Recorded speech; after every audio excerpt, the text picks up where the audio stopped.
I talked to Steve Baker, so I told Steve one of those things.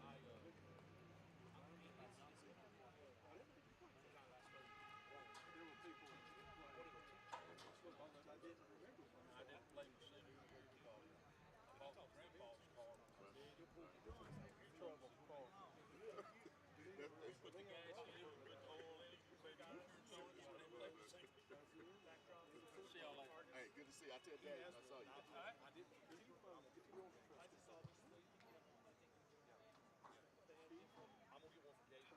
Nobody's on the card. What said you That's right. That's right.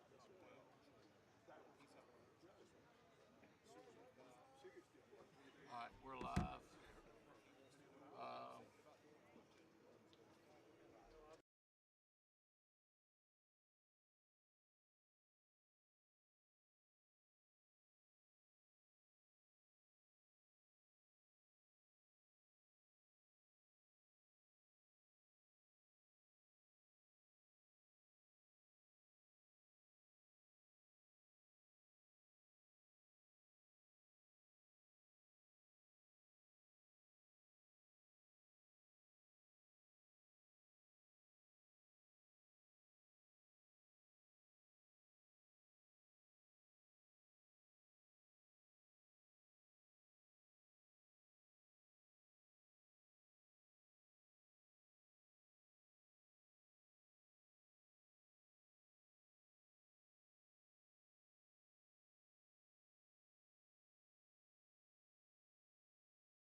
It's the Mountaineer pregame show, and welcome to Dallas, North Carolina. I'm Drew Fulton, along with our regular crew, Lamont Littlejohn, Craig Short, Jeff Johnson.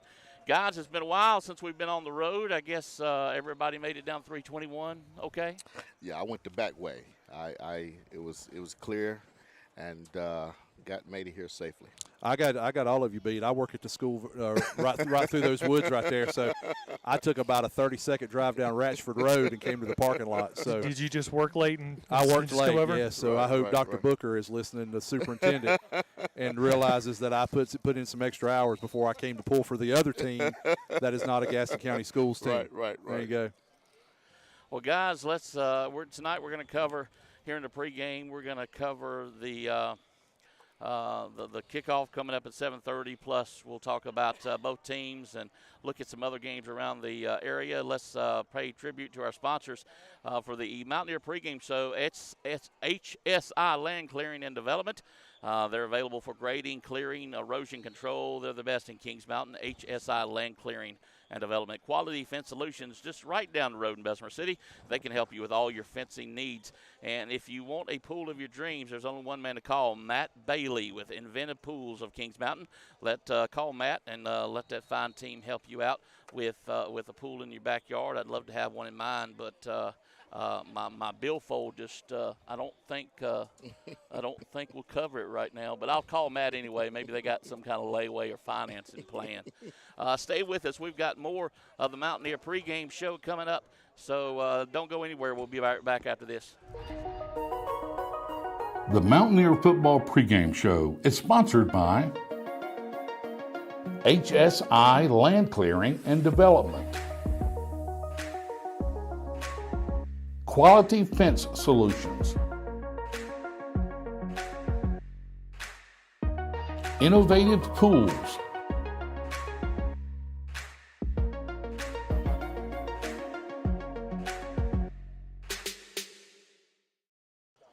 Back here at the Mountaineer pregame show, the Kings Mountain Mountaineers and the Wildcats are getting ready for a Big South Conference matchup tonight, and let's do the same. Let's start with Kings Mountain, guys. The Mountaineer offense has been productive, 635 yards in the air so far, 623 on the ground, averaging about 31 points a game. Looking at Patriot Jack's offensive player of the game for last week, Teddy Jeffries. What a great asset this young man has been. Only a junior, 38 carries, 214 yards, 5.6 carries a game, 3 touchdowns on the season. A great running back with speed and vision. Most definitely. We have to have that. And what we want to do is, especially with Teddy and Caleb and some more, we just want to make sure we stay healthy along this route and stay on schedule. And I said that last week, Craig. We just got to stay on schedule. We do. I mean, and I think what's really helped with him, with Teddy, I mean, I love what Drew pointed out, his vision. He makes great cuts at the point of attack. He creates some things. He's very patient when he runs. Yes. He allows his linemen to open some things for him, and then when it's not there, he creates some stuff. He's a cutter, but he's also a power runner. He's proven that he can take on some guys and get in the hole. He's not afraid to put it up in there and run hard. And then I'll say it. I know Drew's probably going to bring it up, but, he's not the only one. We've got a myriad of running backs that have done really well. But the success we're having is due in large part to what's going on up front in that offensive line. The defense has also been a game changer so far, only giving up 10 points a game. 2 shutouts so far this season, giving up 155 yards in the air, 36 on the ground. The team has, as of 4 games, 26 sacks, 49 tackles for loss, 3 interceptions. So far, how far do you think this defense can take us? Barring any injuries, we can't foresee that. Right. I just think if we take it one game at a time, week by week, this defense, if we stay healthy, that front 4 and really that front 7, I think we can make a deep run. We just got to make sure we stay healthy and guys stay on their schedule, stay in the right position, make sure they're not out of position. And then also when we get punched in the mouth, know how to respond. I think last week Huss came. And Huss said, we don't care if you are Kings Mountain. We don't care if you are so-called ranked number 1 in the state. We're coming to punch you in the mouth. And they did.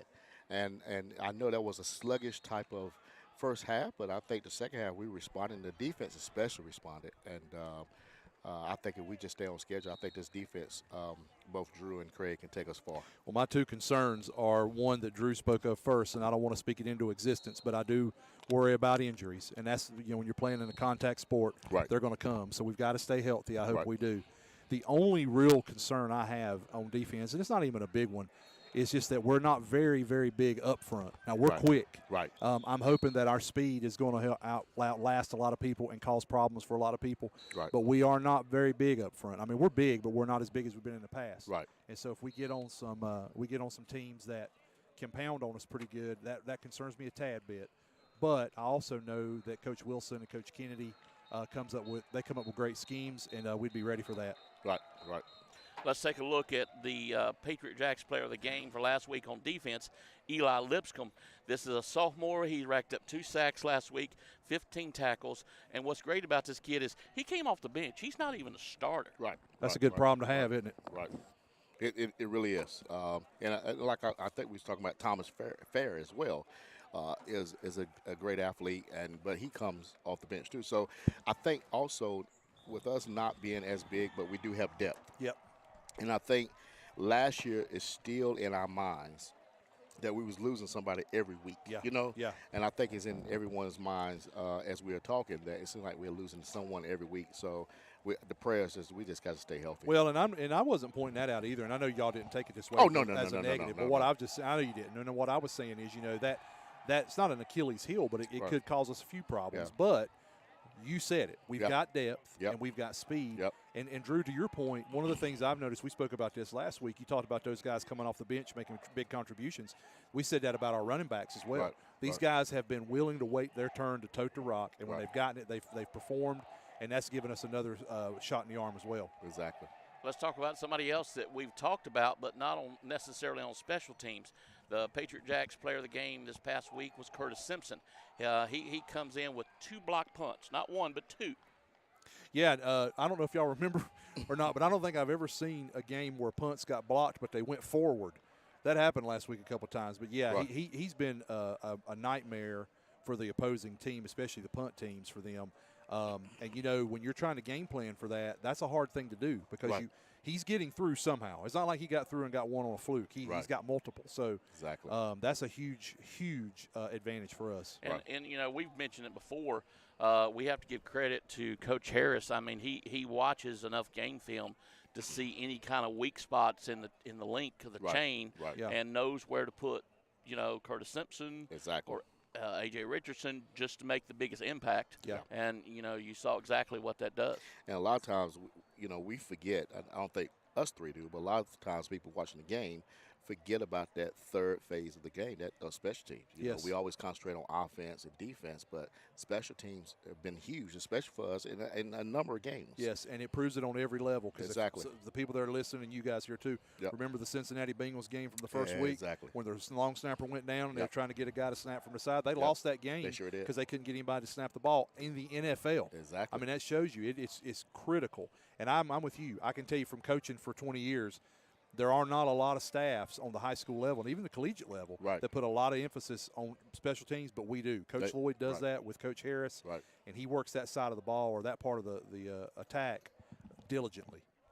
Well, guys, let's take a break. We'll come back and talk about the Wildcats, and we got the kickoff coming up here on the Mountaineer Pregame Show. Stay tuned. We'll be right back after this.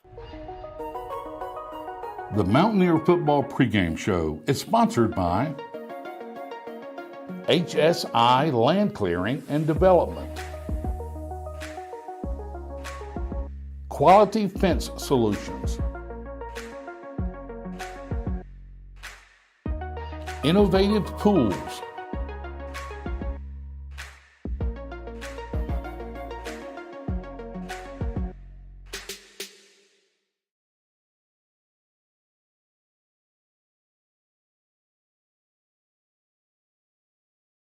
Are you checking it? Are we good? Are we back good? Here at Dallas, North Carolina, there is and I've got it somewhere, and this is going to sound unprofessional. There is a name of this stadium. Trudneck. Trudneck? Yep. Trudneck, Okay. I did not put it in my notes. There you go. But we're in Dallas, North Carolina, getting ready for the kickoff. Mountaineers in North Gaston. coming up here at 7:30. Let's talk about the Wildcats for a minute. We've been saying, last year, the spring, year before that, they've gotten few head coaches in the last few years that North Gaston is in a rebuilding stage. Yeah. Mm-hmm. Are we still saying they're rebuilding? I mean, they've been rebuilding for I think we can still say that since they're rebuilding. They're since still the late young. 2000, early 2000s. Yeah, and I'll tell you, just from being down here and working next door, And I don't mean that. No, I know. negatively. No, I really don't. It is what it is. You're stating facts. I will tell you that I can say, and I said this in the preseason when we were doing the scrimmage, we were talking about the conference. Coach Rothwell, the head coach here, his brother works for me at the middle school. He's a solid guy. I think he's someone that'll stay around. That's the problem that they've had here. They haven't had anybody that would hang around with them long enough to build a program, right? And you got to remember too, they're still reeling in Gaston County a little bit from not having sports. Right. That spring that we played in Cleveland County and Lincoln County played and Mecklenburg County played, Gaston County only played 4 sports for middle school. That's right. And we had to petition for those. I mean, our board was a little hesitant at first. Thank goodness they stepped through and he let us play. Right. So these guys that played last year as freshmen had not played football in 2 years. Wow. So that's another thing. You're seeing that's kind of it's working out now, but it's still a little bit of an uphill battle at some of these places in Gaston County. Right. The Wildcats, they averaged just 66 yards passing a game, 90 yards on the ground, averaging less than 10 points a game. If we look in every category,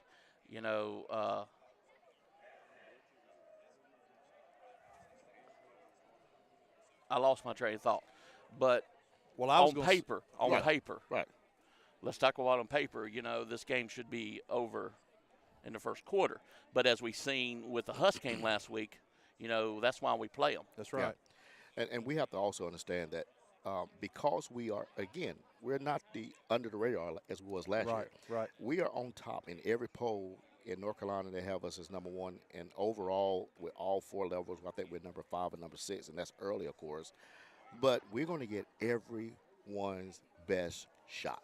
Well, yeah, we are, and I saw them warming up over here. I mean, they're ready. They're ready. They're jumping around, yelling, and they're having fun. But we don't have nothing to lose. No, right. and that's what you're supposed to do. I mean, it's a game. They're right. coming out here to have fun. North is really coming out here. You can tell they're ready to play. Right. Drew, I agree. I mean, on paper, we are better, but that means nothing. And you got to respect them and see what happens. I feel like we can put them to bed, but I also don't know what's going to show up because you've got a bunch of teenagers out there running around on the field. So you never know. Exactly. T.J. Belton, he'll get the start at quarterback, we believe, for North Gaston tonight. He's 18 of 38, 167 yards, just a little over 50% in his completion rating. He's also rushed for 50 yards on 17 carries. So I would imagine keeping him in the pocket is going to be a good game plan. Yeah, and I'm going to tell you, you guys may disagree with me, but I don't know that they'll throw the ball very much. I think they're going to try to use as much clock as they can and eat that up. Trying to limit our touches. Right. If they do throw, I will say we're going to get some pressure on them. I don't think they're as good as us up front. Right. And I don't think they'll be able to protect him. The Wildcats have several ball carriers. The main one, number 14, J.J. Jordan. He will be the main back tonight. A sophomore, 60 carries so far, 246 yards. He's got 3 TDs. We expect to see him in the backfield tonight and probably getting the lion's share of the carries. Most definitely. On the defensive side, they've got number 21. He's going to be the one to watch for. The senior, Joshua Smith, 18 tackles, 5 tackles for loss.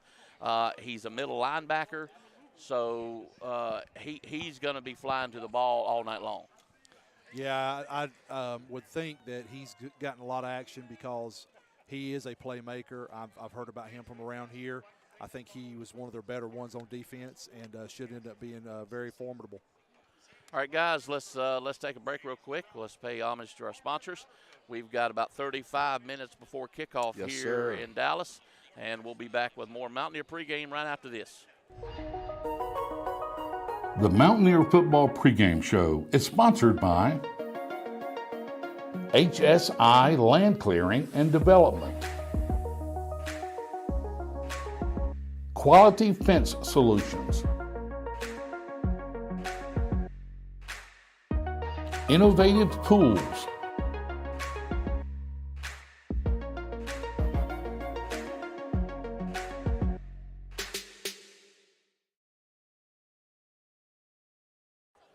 Back here in North Gaston, Kings Mountain and Wildcats getting ready to tee it up here. Guys, let's talk about the keys to the victory tonight. This is probably my favorite part.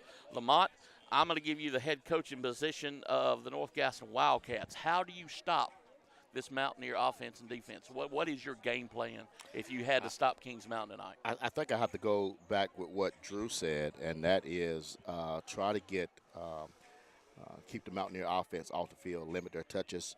Try our best to change it up, try to do some things that they have not seen on film to let us get 3 or 4 yards per carry, because I think they're going to be run heavy.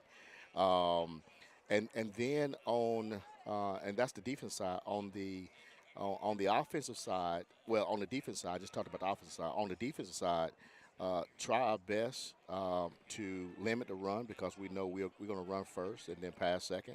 And really tell our guys to play in their assignment. Don't miss assignments because if you do, you may get burnt. And also respect this opponent. These guys are tough, but also I'm saying to our guys, you have nothing to lose. Let's shock the world tonight. Everybody's doubting you. They probably got us getting beat 70-0. I want to, I think that's the rallying call. That's the motivation call. But my main objective is to keep Kings Mountain off the field and make sure we limit our mistakes and our turnovers. Craig, I'm going to give you Coach Lloyd's job for the night. How do you keep Lamont from getting a win here in Dallas?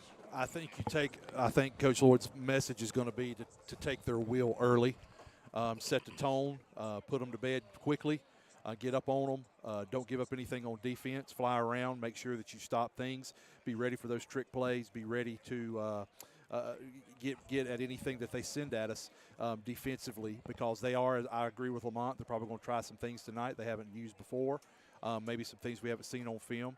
Offensively, we pound the rock because we want the clock to run as much as anybody. Right. Because, I don't hate to say it, but we want to get out of here also. Right. And we want to utilize what we have ready to go. And so we want to just feed Teddy and those other running backs, and then we're going to throw the ball. I know Coach Lloyd very well. I've worked with him many, many years. He loves to throw the ball. So we're going to throw some. But I don't know that we'll have to throw as much as we want. I hope we don't. But I do know Greg enough to know this to say he is going to talk about respect. Right. This is not going to be a rollover. They're not going to roll over and play dead. They know what we're ranked. They know where we are. They're going to come after us with everything they've got. And it may take us all 4 quarters. I hope it doesn't, but it may. And so that's what I think we'll see tonight. Guys, let's take another break. We'll be back right here in Dallas, North Carolina for the Mountaineer kickoff about 31 minutes from now. More Mountaineer pregame right after this. The Mountaineer Football Pregame Show is sponsored by HSI Land Clearing and Development, Quality Fence Solutions, Innovative Pools,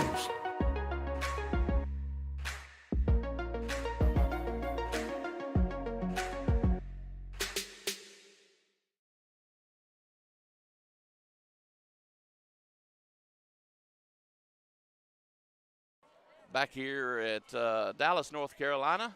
Not much has changed, I don't think, with this stadium since I was here in '91.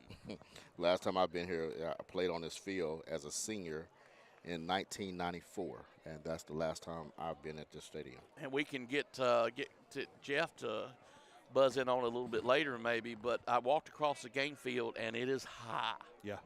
Oh, yeah. They want to slow you down as much as possible. Does that, I've heard, the grass cut low, you're faster if it's cut high. Does it really make that much of a difference, Craig? I think it does. It pulls on your feet some. It slows you down. It feels almost like your feet are sinking. When you're walking in it. And it especially makes a difference when you're on thin turf all week. Like our practice fields at Kings Mountain are cut really low, and Coach Lloyd's always like that. And so it does. It can make a huge difference on you and slow you down. Well, fellas, I can attest that it is definitely thick out here. Well, it felt kind of like shag carpeting It's kind of like the rough at the U.S. Open. Well, Jeff, I was going to say, too, we all talked about, except I didn't say anything about my last time on this field. I've been on this field lots of times in coaching. What was your last time on this field, Jeff? I was pulling in. I think it was to watch my daughter Carly play soccer. There you go. Girls varsity soccer. There you go. There you go.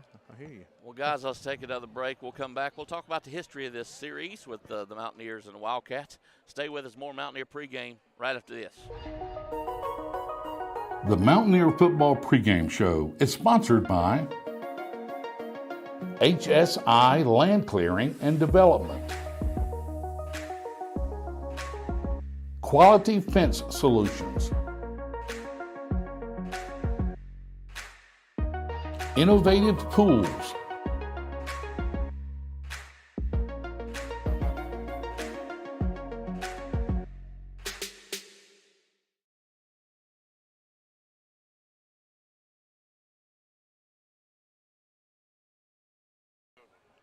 Back here in Dallas, North Carolina, getting ready, 28 seconds to go before we have the kickoff here. Mountaineers are warming up. So are the Wildcats, both bands. Our band's already here. Their band's coming down the hill.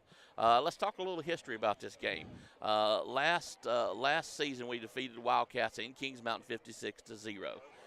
This will be the 40th meeting of the Wildcats and the Mountaineers. The series started way back in '73, and the Mountaineers have had the upper hand ever since. We are 35-3-2. I like that. Against North Gaston. The last time that we lost to North Gaston was in '93 under head coach Dennis Hicks, 20-18. Now, the Wildcats have had some great teams since then, but there's a big stretch that we didn't play North Gaston when Coach Clark was here. We didn't play him. Oh, really? So that And possibly was and he that here was during the Farquharson years or Massey years? Massey.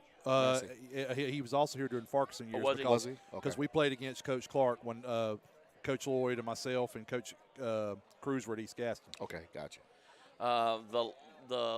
The last time North Gaston's had a winning team has been 2007 under Bruce Clark. They finished that season 12-3.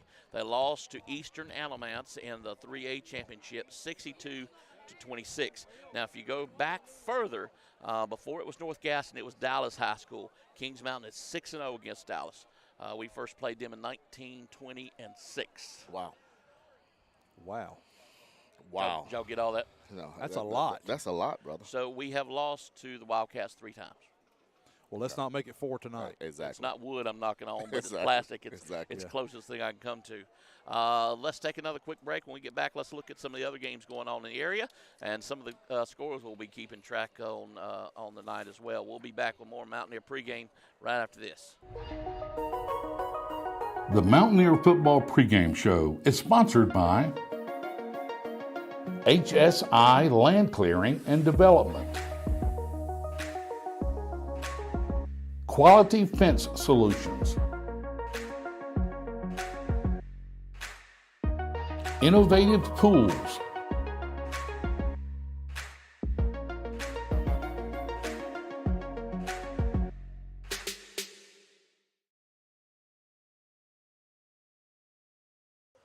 Back here, Dallas, North Carolina, Drew Fulton, Jeff Johnson, Craig Short, Lamont Littlejohn. You notice how I shuffle that order every once in a while. I Most like definitely, that. most It shows definitely, you. It makes us wonder who is your favorite. That's what I do with my children. Exactly. Yeah. I think I should be first. About 25 seconds left to go before the kickoff of this game. Let's look at some other games. I've highlighted the first 3 that I thought were interesting. 3-1 Crest. They traveled to 2-2 Stuart Kramer tonight. Now, I would normally give the upper hand to Crest, but, you know, Stuart Kramer could shock some people. They could. I thought they Yeah. were going to help us out a little more last week against South Point. Right, right. But you're right. I mean, it's at home, and they do have some good athletes. Yeah. We'll see. I won't be shocked if they play Crest well. And what I saw, and they had like something on YouTube where someone videotaped the game, and actually it was the South Point, I guess YouTube or whatever. And I watched that game, South Point and Stuart Kramer, and all South Point did was run it down their throat. Yeah. And instead Well, of that's stacking, usually what they do. right, but instead of stacking, well, I was just disappointed with Stuart Kramer's defense. Instead of stacking the box, I mean, they was playing nickel against South Point. You don't play nickel against South Point.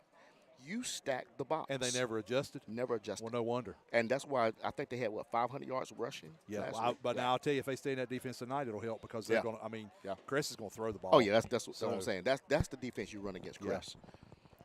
The next one I highlighted was the 2-2 Forest View Jaguars at the Green Wave of Ashbrook, coming in 1-3. This could also be an interesting game. It could be a gonna very be a coin flip interesting on game. this one. Yeah, I Yeah. agree. I don't know. That's a tough one, Drew, in Lamont. I think if Ashbrook gets that running back loose a few times, he can cause Forest View some problems. But Forest View's playing with some confidence right now. They've won a couple of games after starting 0-2. So I'm with you. That's a tough one to call. Right. All right, the other one is West Lincoln at Maiden. Oh, that's a West good one. Lincoln 4-0, Maiden 3-1, playing at Maiden. Run. I still give the edge to the Rebels. I do too, because I don't know that Maiden's going to be big enough and solid enough to stop the run that much. But Maiden's a tough place to play.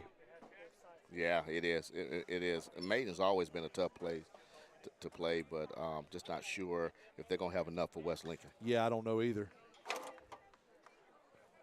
Drew's messing with the camera, so I'm going to do this. Hunter Huss at South Point. What do you think about that, Lamont? I think Huss probably would come out with a strong punch like they did with us, but I just don't know if their defense is going to have enough to contain the run. South Point is just going to that red bone. They don't have enough. We saw them last week, and the way we was able to run over them. I don't know if they're going to have enough to contain South Point's offense. We were saying off air that I agree with Lamont completely, and I think that the Hunter Huss speed can give South Point some problems because they have a lot of speed. Right. Their depth concerns me, and their discipline on defense, because we know to play that triple option offense, you have to be disciplined. You've got to be completely disciplined at all facets, and I don't know. Right. I just don't know that I saw that out of them last week. Right. Now, I'll bring this up. I probably shouldn't. I know as a coach, he'll tell you, one game at a time, but we have the luxury of maybe looking forward just a little bit.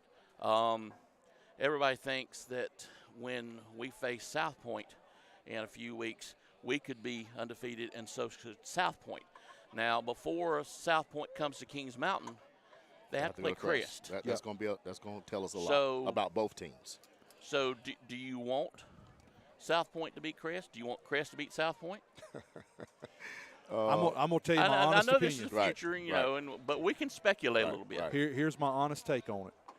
I want South Point to beat Crest because Crest tends to be a nemesis for us at the end of the season. It does. I think we can beat South Point hands down. Right. They're not in our head a little bit. No. Crest can get in our head sometimes. Right. And that way, if they've got a loss, and if we end up losing to them, it helps us out a little bit. Right. But I think if they're undefeated like they were last year, then of course that may knock us down to 10th or 11th. And it will be either 10th or 11th because, again, how many conferences on our sides? At 10 conferences? Because we was number 11 going in last year. Yeah, and that one loss hurt us. It hurts us. We went really from number one. We won that game last year. We could have been number one going into the playoffs and was knocked down to 11. And that's why I'm saying those two games have a lot riding on them, both of them, South Point and Crest. Right. Let's look at the next game. Bessemer City, they go on the road. They're 1-4. But they're playing at Highland Tech, which is 0-5. Short gonna get his next win tonight. He's gonna be 2-4. He's getting another win. And man, I'm telling you, Short. I think it's gonna come down to what they do against. They may not have enough with East Gas, but I've been impressed with Bessemer City.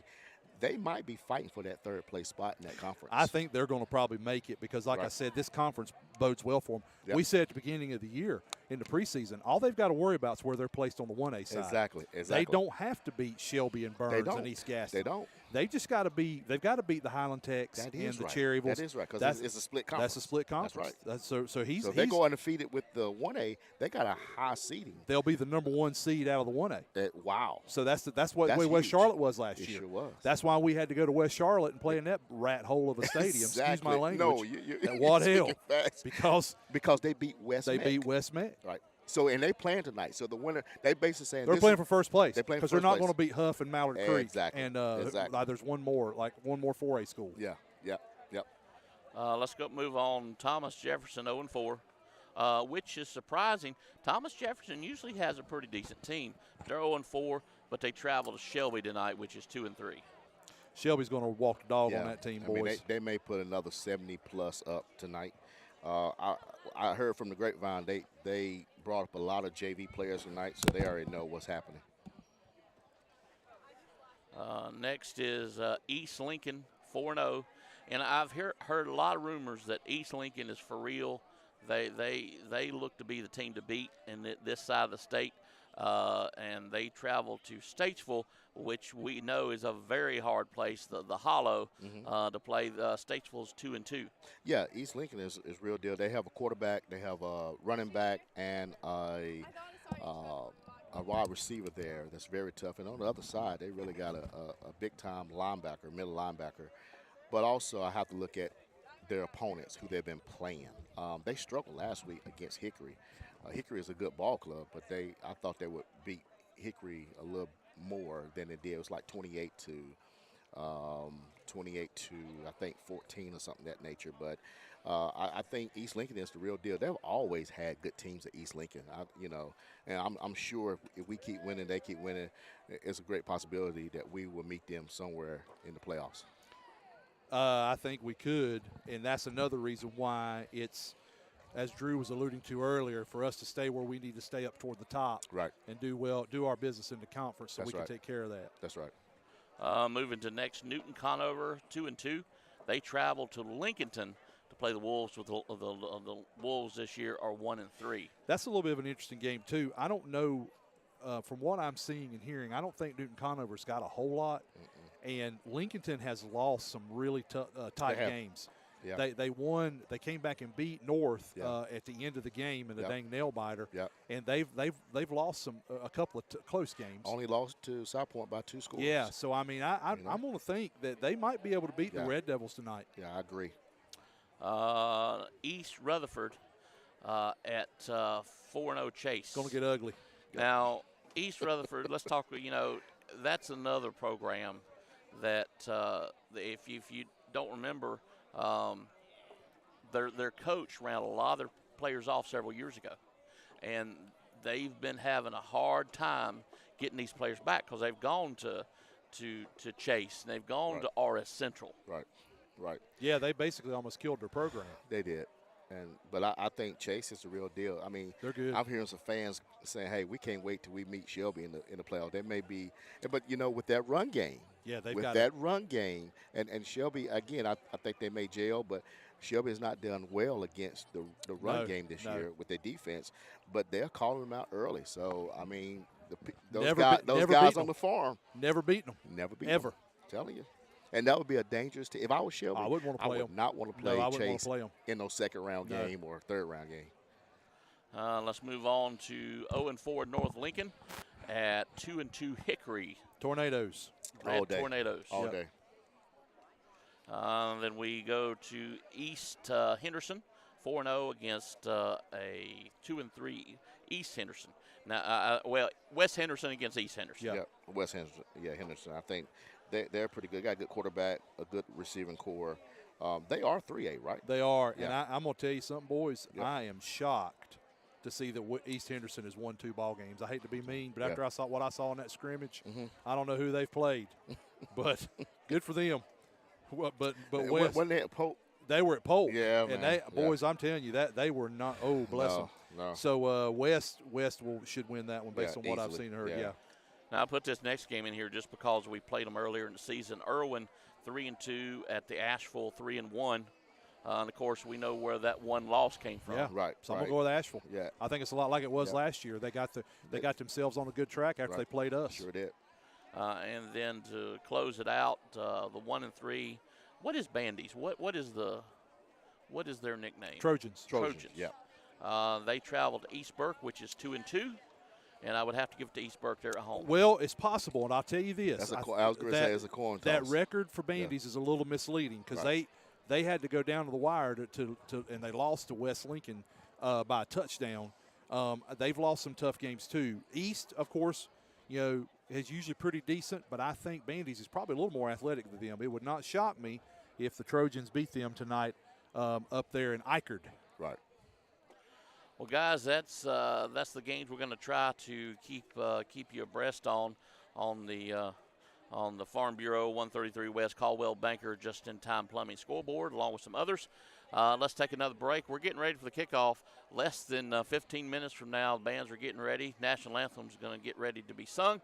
Let's take a break. We'll be back with more Mountaineer pregame right after this.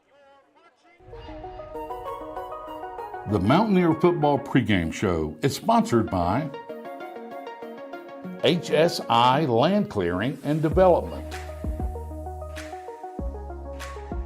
Quality Fence Solutions, Innovative Pools,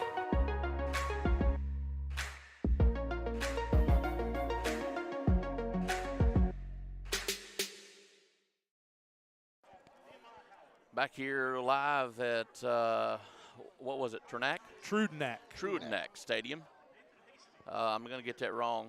It's all right. We're in Dallas, North Carolina, getting ready for the Mountaineers and Wildcats. The band's are getting ready to come onto the field. Let's look at the 3A here in North Carolina. Kings Mountain still ranked number 1, 4-0. The top of the list didn't change much at all. Northern Nash over in Rocky Mountain, they're 4-0. They're number 2. Number 3, we talked about it a minute ago, the Mustangs of East Lincoln, they're 4-0. Now South Point moves into the top 4. They moved up 1 spot. They're 4-0. Moving down to number 5 is J.H. Rose in Greenville. They're 4-1. Havelock stays where they are, 3-1. Number 7 made the list the first time, 71st over in Fayetteville. And if I'm not mistaken, that is where Massey. That's where Massey Massey came was. from. Yeah, Sure did, it is. before he came to Kings Mountain. Right. And then Crest actually moves up a notch. They go to 8. They're at 3-1. Dudley goes down to 2 spots. So they're number 9, 2-2. And number 10, Eastern Alamance, they drop 2 spots. They're at number 10 at 3-1. And everyone is standing, getting ready for the national anthem. We'll take another break. We'll be back here with more Mountaineer pregame right after this. The Mountaineer Football Pregame Show is sponsored by HSI Land Clearing and Development, Quality Fence Solutions, Innovative Pools,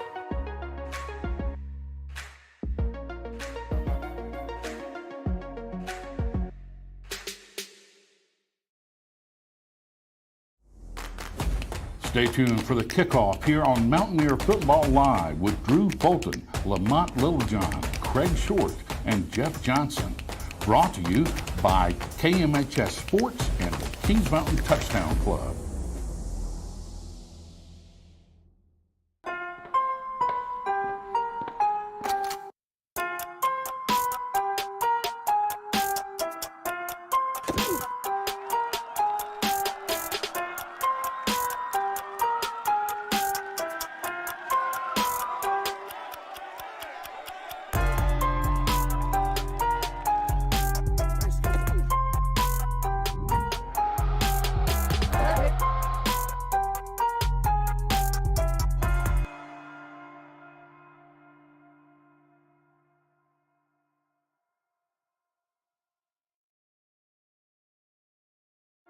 The Mountaineer football broadcast is sponsored by Brinkley Financial Group,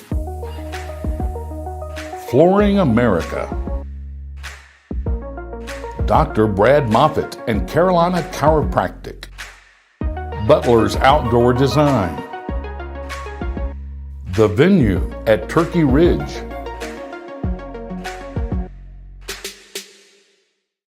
The Mountaineer football broadcast is sponsored by Dellinger's Jewel Shop, King Construction,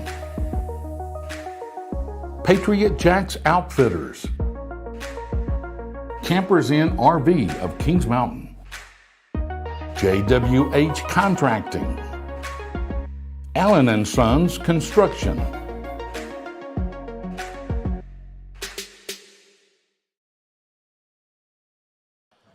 Back here in Dallas, North Carolina, Trudenack.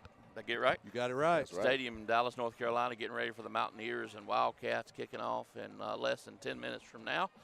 The band is still on the field playing the North Gaston fight song. It looks like everybody pretty much on the Kings Mountain side didn't feel necessary to stand up for that fight song, so they sat back down. They also know that it's also the Notre Dame fight song, so they don't want to have to hear that again.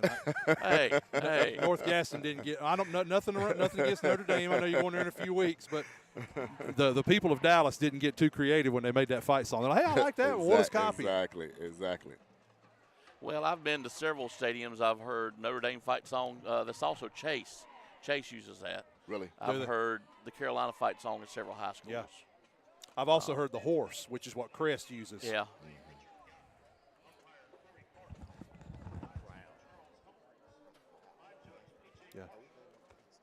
Yeah, we've got a huge crowd tonight. In fact, if you can't, I know you can't see it because the camera's not on the stands, but right.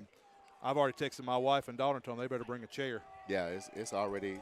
I mean, there's no room. I don't see any seats available. No, it's packed. We might have to go invade their side. Right. Let's say thank you to our in-game sponsors, Brinkley. Excuse me. Good, how are you?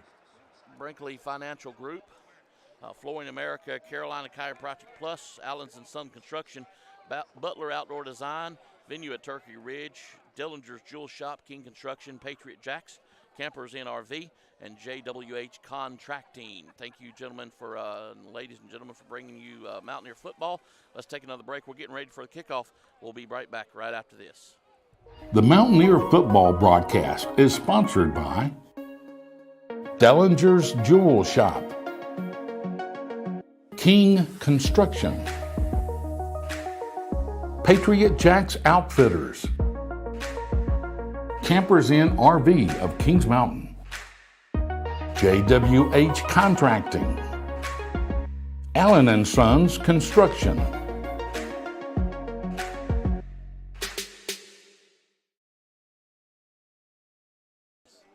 Back here at Trudenack Stadium, Dallas, North Carolina, getting ready for the kickoff. Once again, Drew Fulton with you with Jeff Johnson, Craig Short, Lamont Littlejohn. Guys, I do want to mention that this is the 100-year anniversary of Mountaineer football, and we've got a big dinner planned. And you may ask, how do you get invited to this dinner? Well, it's October the 20th, and you have to be either a former player, manager, or coach, or a member of the Kings Mountain Touchdown Club. And it's going to be a great night. We've got some great speakers, great entertainment, and the food. I wish I could tell you exactly what's going to come, but great food. It is Thursday, October 20th at Kings Mountain High School. You got to get on the list. Make sure you join the Kings Mountain Touchdown Club. If you need information to do that, you can call David Brinkley. You can call the athletic director at Kings Mountain High School, Matt Bridges, or you can log on to kmtouchdownclub.com. That is kmtouchdownclub.com. You'll see all the information on joining the Touchdown Club, and then you can register to come to our dinner, which we just finally put a cutoff on. I think it's the second week of October. I'd have to look at that. It's October 20th, I think. Isn't it? Yeah, it is. Yeah, but we cutoff. put a cutoff Okay, to be able to come. But you really want to be at that dinner. That's going to be a great night. We're celebrating the history. There's a lot of history in Kings Mountain, and a lot of it is on this football field. Right. We're getting ready, guys. Guys, you ready to go? I'm ready to roll. We got about 6 minutes to go. Getting ready for the coin toss here. We'll take a quick break. We'll be back and get this game rolling. You're watching Mountaineer football on KMHS Sports on YouTube. Thank you.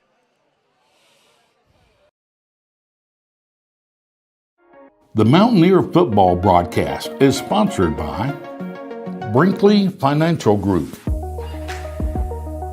Flooring America, Dr. Brad Moffitt and Carolina Chiropractic, Butler's Outdoor Design, The Venue at Turkey Ridge,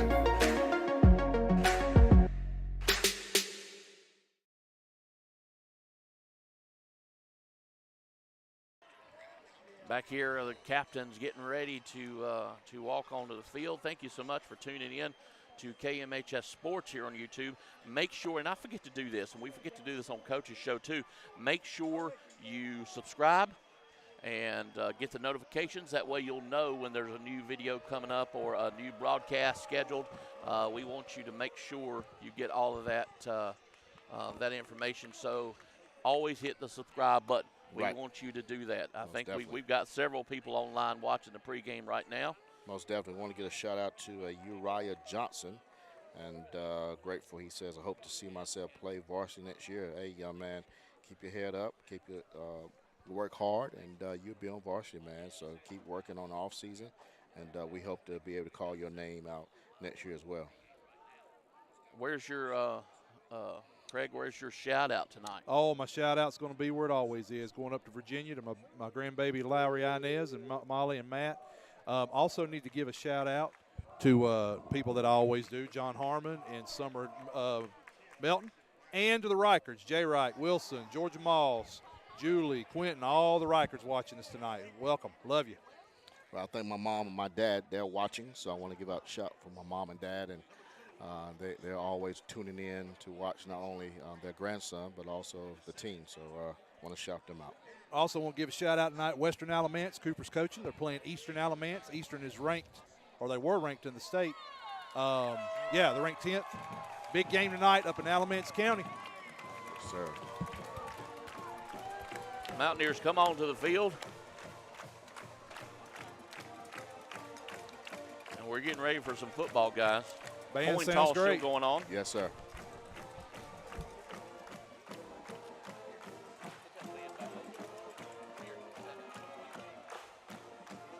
Hope we hear that song a lot tonight. Most definitely.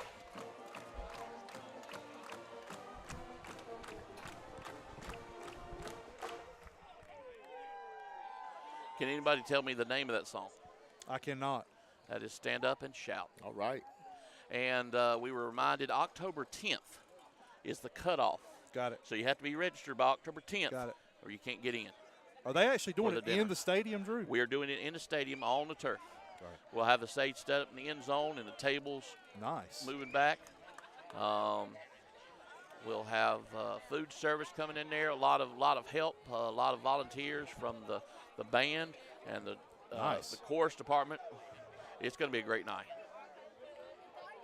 Thank y'all. We won the toss, and we have elected to receive. So I think what you said, Craig, Coach Lloyd want to get it started quickly. Get on it early. Yep.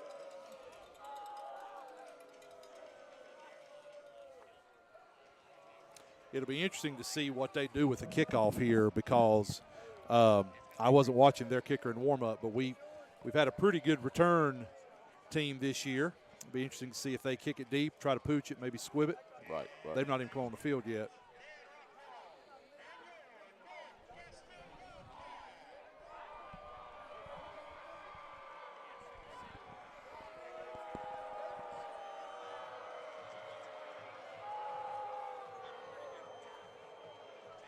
So once again, guys, I think you mentioned it a little bit earlier, this wouldn't be the first time that the visitor side has outnumbered the home side, and I believe that's going to be the case tonight.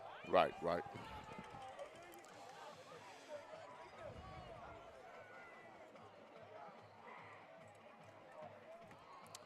Just watch that young man wave their flag toward our sideline. I can tell you what happened the last time I saw somebody do that. That wasn't good for that other side. No, it wasn't. I'm sure that has been noted. I learned in high school that it's not necessarily a wise idea to do something to the opposing school the night before you plan to travel there to play. That's all I'm going to say about that. I understand. That's all I'm going to say about I want to hear some more about that. That's all I'm going to say. I think statute of limitations have run out, but You'll be all right. I'm gonna withdraw anything. Plausible deniability. Jeff, what's the vibe on the sideline? The guys are hyped. They're in a good frame of mind. They're excited. They're ready for some football.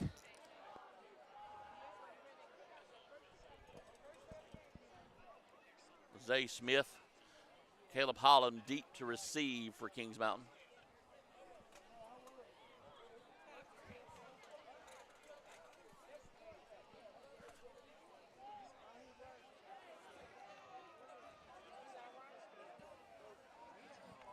What's up, brother?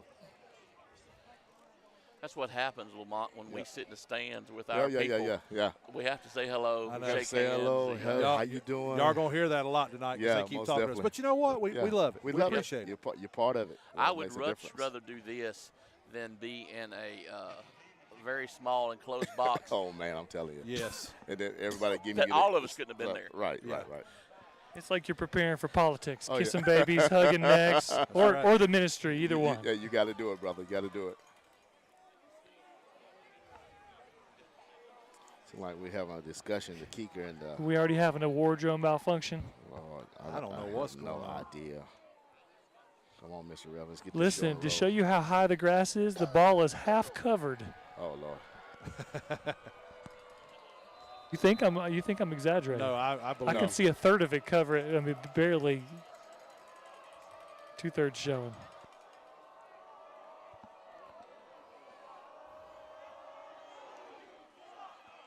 And they kick it fairly short. It's Holland with the Yeah, ball. he's gone. He's got a hold. He's gone. And I don't think you're going to be able to stop him. No. Already. The 20, the 10. Touchdown. We'll Kings take Mountain. it. Yeah, we'll take it. Caleb Already. Holland right up the middle. Listen, we needed that with our special teams. Great blocking Already. up front. Yep. It's amazing how well they stayed in their lanes. Exactly. I don't think he'll get one kick to him again. That's a great start. No, I'm surprised they kicked it off deep to us. I am too. That's why I was saying earlier. Yeah. I thought they may try to squib it Yeah. or pooch it. Maybe he can't do either. But that's a good start for us. We'll take Right. it. Exactly.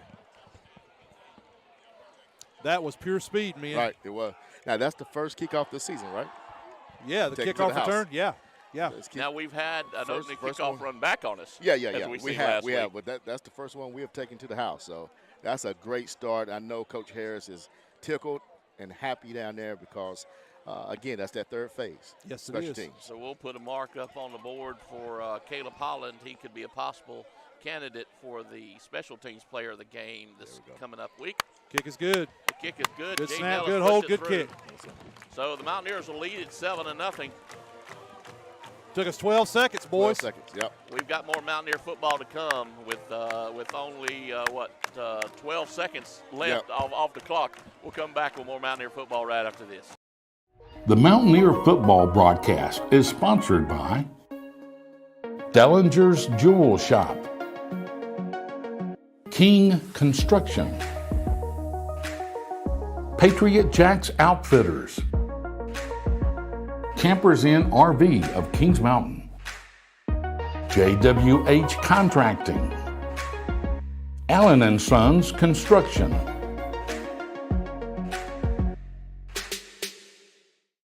Take off. Back here at Trudenack Stadium, Mountaineers up a quick 7-0 over the Wildcats, and we are preparing to kick off. And we'll see the offense for North Gaston on the field.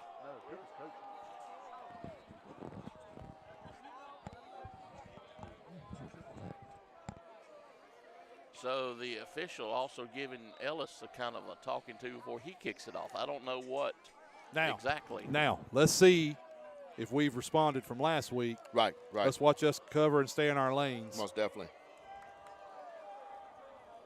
Jeff, I see what you're saying about the ball, too, like where it is.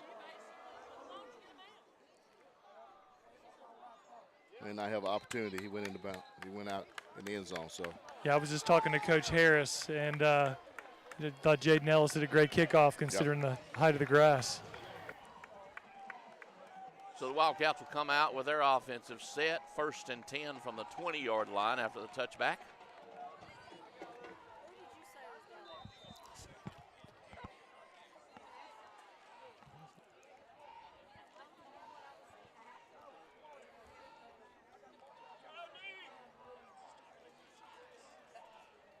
It was a little warm when the sun was out, but it's starting to be a nice fall evening it's gonna here get a little in nippy Dallas. tonight. Quarterback's hands it off right up the middle, but nowhere to run. A host tackle by the Mountaineers. I see Richardson in there. I also see Simpson. I see Jake. I think the whole defensive front 8 was in the backfield. Right. And that's what I've been saying, y'all. We just can stay on schedule, no matter who the pony is. Let's play our Kings Mountain football, stay on schedule, and if there's an opponent that's not up to our caliber, let's not play down to their level.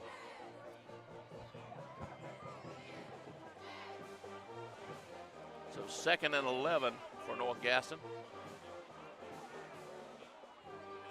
He drops back to pass real quick, just a little out route, but nowhere to run. I don't even know if he got back to the line of scrimmage. Yeah, I think they were trying a little tunnel screen on that side over there, and we snuffed that out pretty good. Right.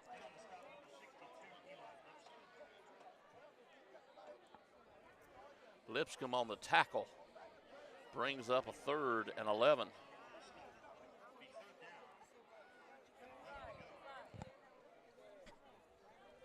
So 3rd and long very quickly for North Gaston. I'm sure we'll get good pressure right here.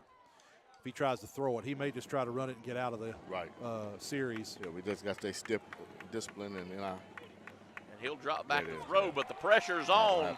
And Mountaineer sack, looks like number 15, A.J. Richardson, leads away. Yeah. It's a good series for us up front. They just can't handle that pressure we put on them right there, men. Fat's going back to return the punt. Yeah, we may have another return, guys, unless they kick it out of bounds. Yeah. If he's smart, he'll kick it over here toward this hash, toward our sideline. He would. That's what I'd have told him to do if he can do it.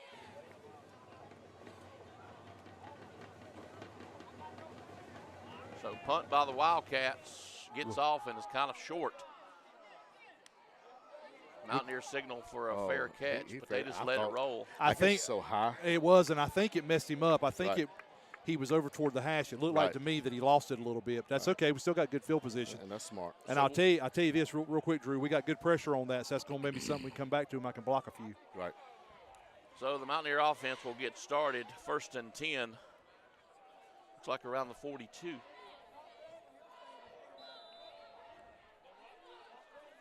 Well, we're going empty set starting out.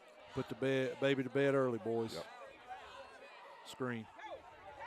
That's a good pass play. Out to the flats, but nowhere to run. So not sure who missed their blocking assignment there. Number 4, Lattimore on the tackle. Johnny Lattimore. That's a great play by Lattimore. It was.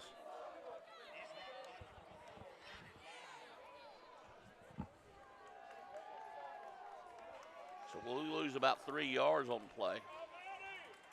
Still going empty. Coach Lloyd has seen something.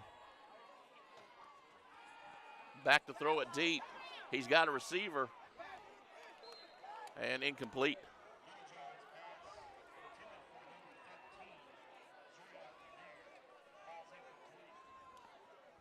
I believe that was Fat on the intended pass. Yeah. Like he was covered well. Yeah, he was. So far, 2 plays in a row, their corners have played quite well. Yeah.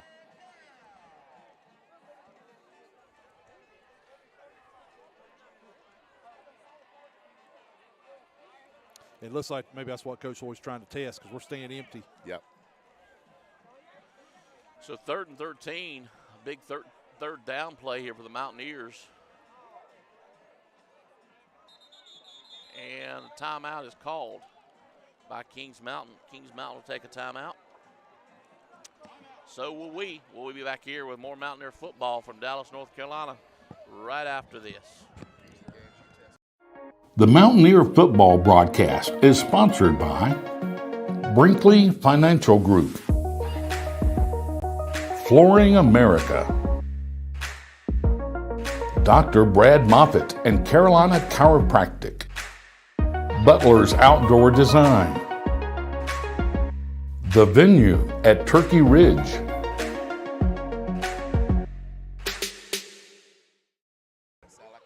Welcome back. Glad you could join us here on KMHS Sports. Drew Fulton, Lamont Littlejohn, Craig Short, Jeff Johnson on the sidelines, roving up and down the sidelines in that very tall grass. Don't get lost in the grass, Jeff. You're a tall drink of water. We might lose you down there. 3rd and 13 for the Mountaineers. Littlejohn checks back to the sidelines, changes his play.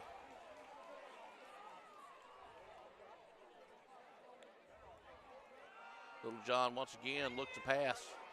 has his man first down and then some. Good ball to Fat right there. Yeah, good ball. He had a lot of time to throw right Yep. there, too, so that's a good point in that we were able to keep the pressure off. Lamont looked comfortable in the pocket Yep. right there. Yep, just set the feet, made the good read. Good ball, good catch. So 1st and 10 for the Mountaineers. Staying empty. 5 wide receivers set. Little John once again looks more towards the end zone. Looks like the ball's caught. Did he catch it? They're fighting over it. No signal yet.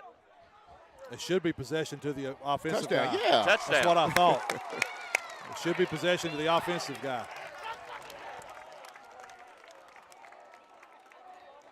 Yeah, and what happened is he put it there, and I'm so glad that Quay went up there and fought for that ball. Go get it. But again, these corners of North Gaston are playing well. They're playing well. They're aggressive, and I like that. Which, they're going to have to be. Right, They're right. going to have to take some gambles. They're going to try some things in order to win this game. Right. That's a great ball by Lamont. Right. Great catch by Sanders. Right. He the high point of the ball, High pulled point, it and he down. went up there and got it. That's what you want. Now let's get this other point.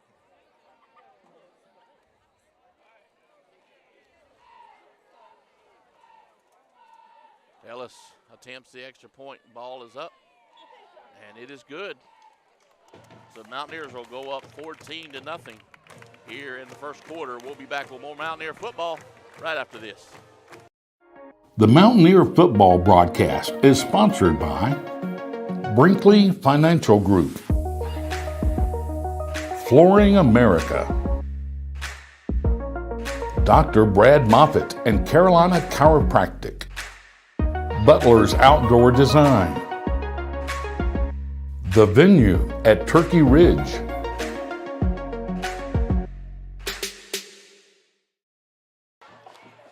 Back here at Dallas, North Carolina, 2 quick scores by the Mountaineers. Our opening run back and then off a punt.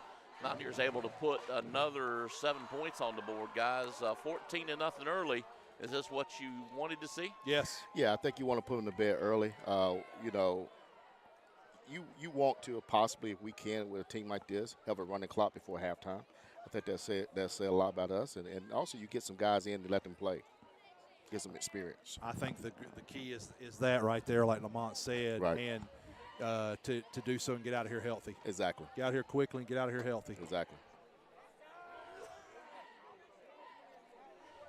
Back deep to receive is Trayshawn Grant for North Gaston. Jaden Ellis ready for the kickoff. The ball's up, but kind of a pooch kick this time with some roll. North Gaston able to return it, but not too far. They'll get past the 20. Almost but to the maybe 25. Maybe a little extra. Ethan Guy with a tackle. Good job, Ethan. So 1st and 10 from the 25.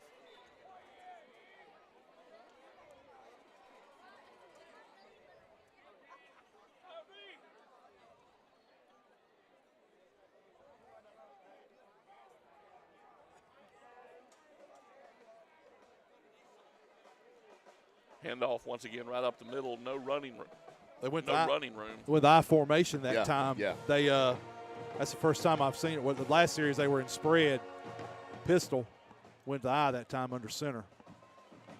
Little pro set.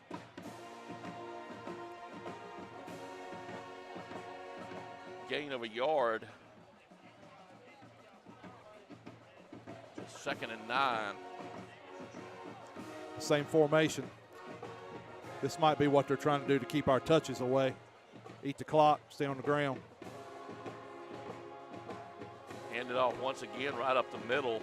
Still no running room. That's just a straight blast. Power football. Yep. He'll get back to the line of scrimmage. But now a 3rd and 9, another 3rd down play for the Wildcats. That's tough sledding up in there, men. Because probably what Coach Kennedy and Wilson will do, if they keep pulling us in there like that, we'll just stack the box. Yeah, Plug up some holes. Because they're pretty tight. I see their alignment are pretty tight split. So now he's back to the spread. Trying to find a place to throw the ball right up the middle. Wow. Incomplete. Brings up a 4th. He was a little bit more accurate. That was They had a play right there. Yeah, they did. Belton's pass incomplete, brings up a 4th down.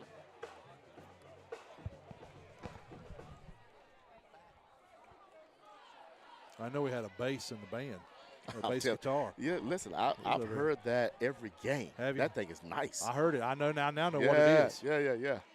It's nice.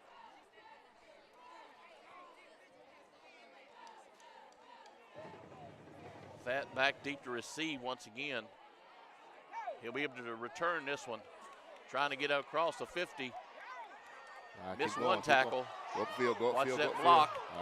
field. That's 2. Oh, man. I was hoping they didn't throw that flag. I don't think he threw the flag. I think a North Gaston guy threw his helmet. Okay. Because it looked like he was reaching I thought for so, it. too. Yeah, because you know what I was going to say, that's a clean block. Yeah. And it was right at the play. So Yeah. Jake had a great block right there. Exactly. Sprung him. So 1st and 10 for Kings Mountain. Oh, Lord. Thought the cheerleader was going to hit the fence right there. Yeah. She like 43-yard line.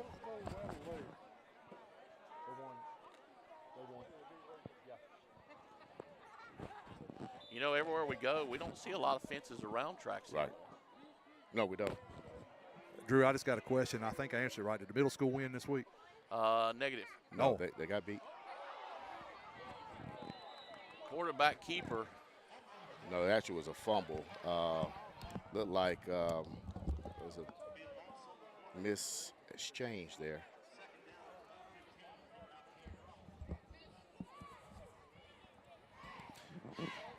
Looked like he had had trouble handling on the exchange right there. That's what it looked like. Don't get sloppy right now. We don't need to do that and give them any kind of life. Exactly. Because if we would have turned it over there, that would have gave him some life. Yeah.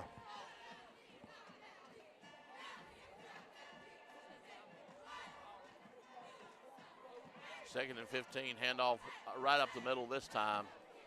21, the ball carrier, Teddy Jeffries. Able to get maybe 2 out of it.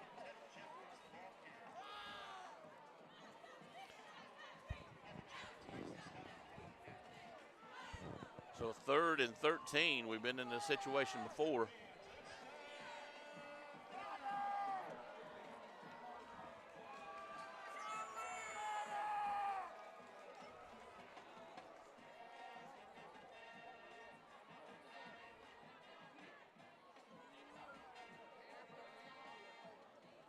Takes the handoff, looking right over the middle. Good completion. Around the 25-yard line. Bryson Brown on the reception.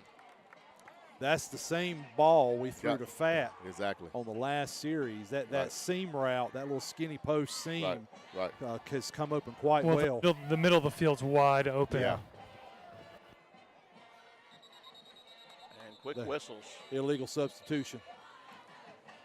He didn't get off in time. Right. Jeff, have you seen, it looks like to me they're playing 2 safeties deep most of the time. Is that what you're seeing? Well, they are, and their linebackers are pushing up. Yeah. Okay. So it's leaving that gap behind the linebackers in front of the deep safeties wide open. Okay. So those deep crossers are there.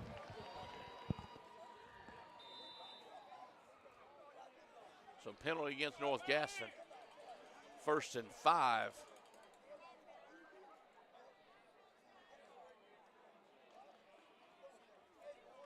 Hand the ball off one other time to Jeffries. Listen, they're playing the run. I think they practiced against the run this week. Yeah. Like I said, it seems like the linebackers are taking a step into the backfield, so and they're playing very disciplined. They're hitting the gaps. Yeah. Are they breaking like blitzes, Jeff? Like they're coming in? Kind of almost seems like some run blitzes, but really they're just kind of filling the gaps. Right. That's so the linemen are taking the down linemen, and then it's leaving them to shoot the gaps. Right. Throw right across the middle again. Nice catch. Good catch. Like it's kind of low, but good catch by Great Quay. catch. Number 6, Jaqueline Sanders on the reception. And that's a 1st and 10. Or 1st and goal. Got it down to the 8.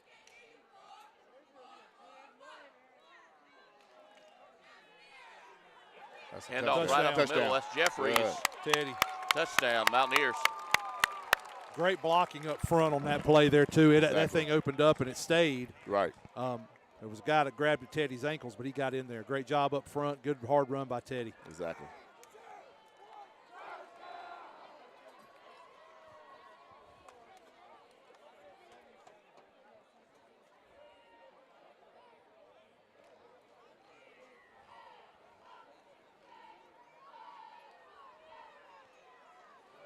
Ooh, not a good Ball is snap. up. Come on, Gabe. It goes up, yeah. Mountaineers able to complete it. Extra point is good. 21-0. Mountaineers lead still here in the first quarter. We'll be back with more Mountaineer football. Stay with us. We'll be right back right after this. The Mountaineer football broadcast is sponsored by Brinkley Financial Group, Flooring America, Dr. Brad Moffitt and Carolina Chiropractic, Butler's Outdoor Design, The Venue at Turkey Ridge,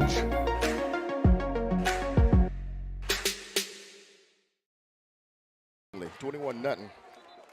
Guys, back here in Dallas, North Carolina, Mountaineers and Wildcats. Kings Mountain leads by 3 touchdowns here in the first quarter. Mountaineers, you know, their big success come through the air so far. Yep.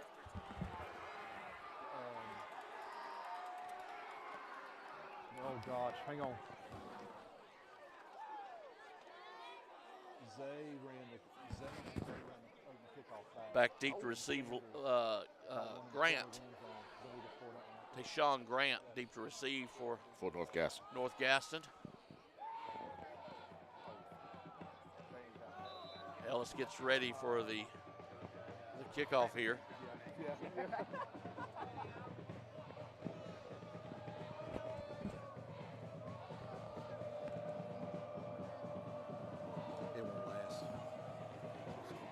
It won't last. The ball is up, I wonder if they started that. and it's returnable. Grant around the left side with a little bit of running room. The Mountaineers able to bring him down right around the 30-yard line.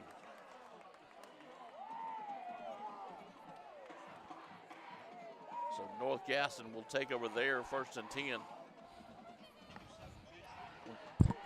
Whenever you're ready. Just a quick look at the Farm Bureau 133 West Caldwell Banker just-in-time plumbing scoreboard. Maiden 7, West Lincoln 0. No score, Lincoln and Newton Conover. Thomas Jefferson 6, Shelby 7. No score, Community Charter and Mountain Island Charter. 7-0, Ashbrook over Forest View. 7-0, South Point over Hunter Huss. 10-0, East Gaston over Cherryville. Hickory and North Lincoln, no score.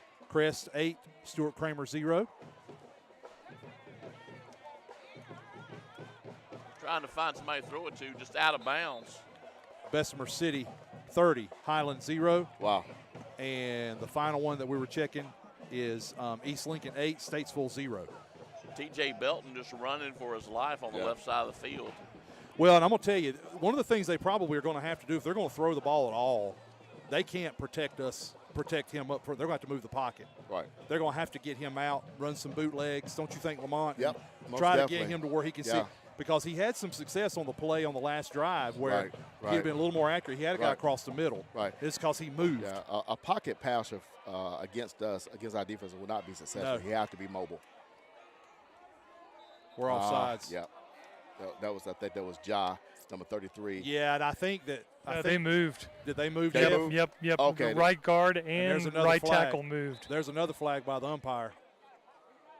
So somebody must be running their mouth. Yeah. Yeah, that's what I was Yeah, I thinking. Because think he it's threw it against North after. Gaston, That's yeah. a dead ball. So that one will be assessed also. I'm looking at our monitor, and that head official actually looks like Jeff Johnson. Yeah, he does. Jeff, is that your cousin? Is My- that against us? Could be. No, it's against them. No, Yeah, I'm it's against saying them. it could be my cousin. Oh, yeah, it might be. I know our guys was moving back like it was against – hold up. Hey, Jeff, do they have tall grass like this in Boca Raton? So It's different. It's not Bermuda. It's Offsides against Kings Mountain, but different grass. Gotcha. personal foul against North Gaston. Unsportsmanlike conduct. I knew Yeah, someone's running their mouth. I knew they had to say something because he popped that flag pretty quickly. So it basically put him back 10 yards. 10 yards, Yeah. And I tell you what, that umpire didn't hesitate. He popped that thing quick. Exactly. So still second down, 2nd and 10, or 2nd and 20.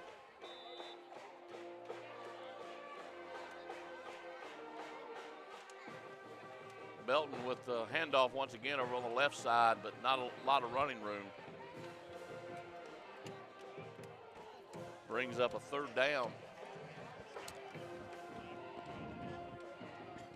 That's one of the Gordons running the ball. Their dad had a good career here. He sure did. His brother Caleb is a freshman, number 5, who's also playing He's tough on too, the varsity. Yeah, they're good. The good young men too. Yeah. I was About fortunate. 16. His dad is it Torian? Torian, Yes, something like that. and I've had both those young men over at the middle school. They're good young men. Good. So you know a lot of these kids. I out here, do. brother. I do. Yeah.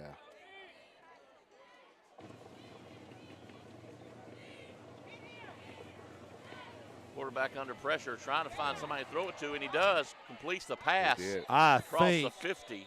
think we might have pass interference across the middle on the offense. Right. That's what I'm thinking too. I think he held us up, held up Robert.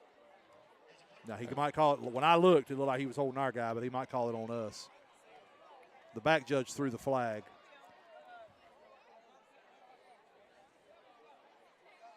If it's on us, obviously they'll take the result of the play. That's what we were talking about earlier, Lamont. Right. If he can move, he's dangerous. Right. He's an athlete, so he's got some ability to scramble and get some things out there. Most definitely.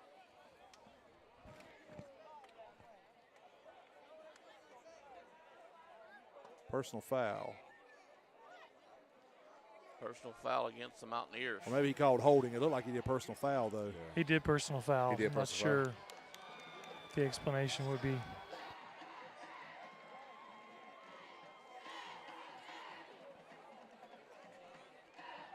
So either way, the result is 1st and 10 for North Gaston. They finally make it to the Mountaineer side of the field. Right. Would that be considered a dead ball foul after the play? It must be because he got it plus the reception. But that flag was thrown during the play. I agree. But they marked it off as if it was a dead ball foul. Right. Big hit by Jake. Jake Lloyd on the tackle for Kings Mountain. No gain on the play. Brings up a 2nd down. 33. 10.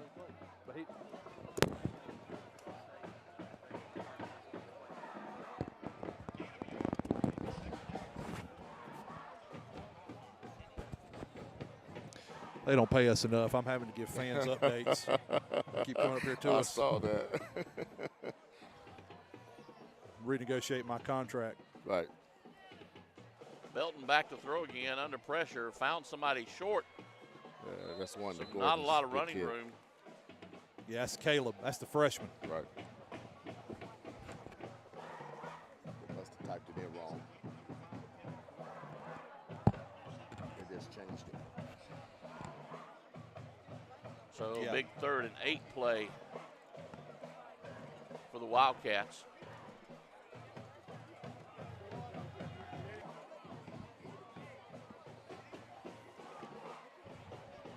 What do you think, fellas? Is it too early for them to be in 4-down territory? Well, they have nothing to lose. That's think what I was thinking. They're going to be in 4-down territory. 2 plays to get all a 1st night. down. Yeah. Belton back to throw again. That was a little open bit low. too. It was. He had all that pressure. I think he just got unsettled and just threw it. He should have. He'll see this on the film too. Right. He should have dipped on around and got outside his back, Right. giving himself a better throwing lane. Right. But that's credit to us too. I mean, we didn't give him a lot of opportunity there. Most definitely. I'm sure they'd like 4th and short instead of 4th and 8. Right. And I think some of the earlier plays have got him ticking. The clock's ticking in his head. He's got to get rid of that ball. And our defensive line, our front 7 has a tendency to do that to opposing quarterbacks.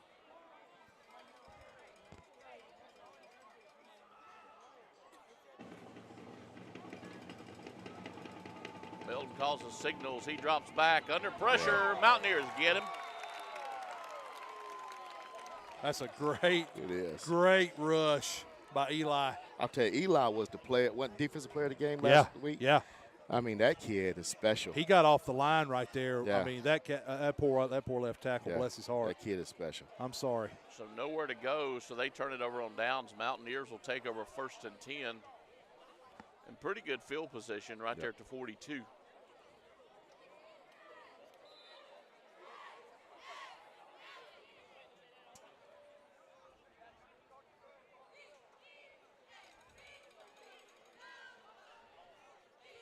We got Holland in the backfield now.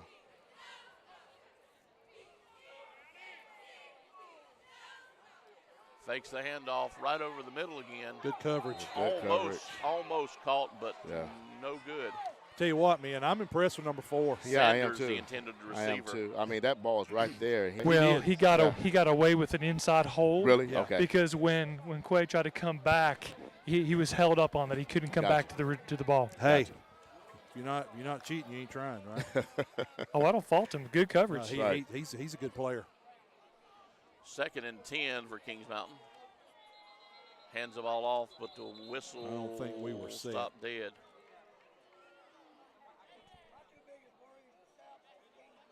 And illegal procedure against Kings Mountain. So that'll back them up 5. 2nd and 15.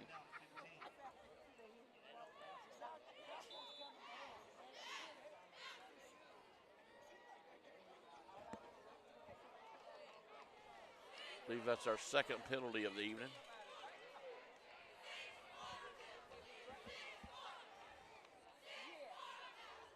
And the ball off to the left side. Get up the field. Holland Get up the field. Trying to fight for some more room. Able to get up to around the 45. I tell you what I liked about that run. What I liked about the run is his patience. Right. He allowed something. We're running into the boundary, so we don't have a lot of space right there. He allowed those linemen to work in front of him, and he took his time, and he turned what could have been a busted play into some positive yardage.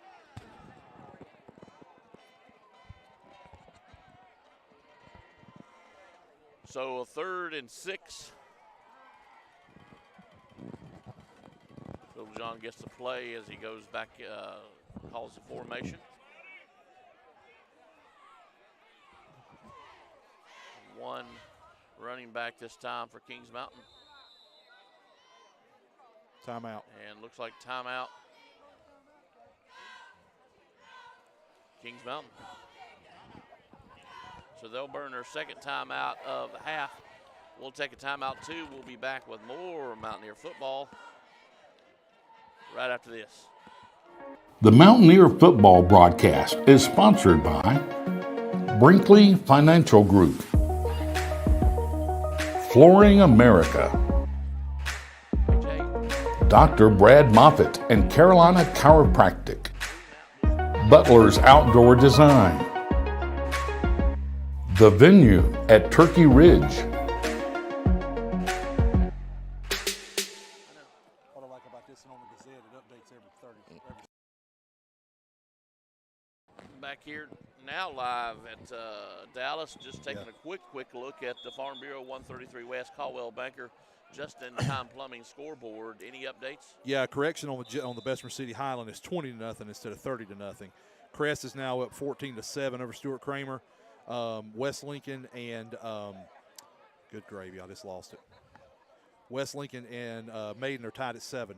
So that's the only updates and scores that we've had since the last time. Little John back to pass, finds a receiver deep. And no good. Pretty good coverage. Good coverage. It is. But the receiver needs to. I know that's Bryson, but like he would have made the adjustment, come back, but maybe he couldn't. He was double covered, and I'm not even sure he knew the ball was thrown to him. I got you. Yeah, because he just kept on running. Zay kind of come in that gap underneath, and he was open. Max Thompson into punt for the Mountaineers. First time Kings Mountain's had to punt for the evening.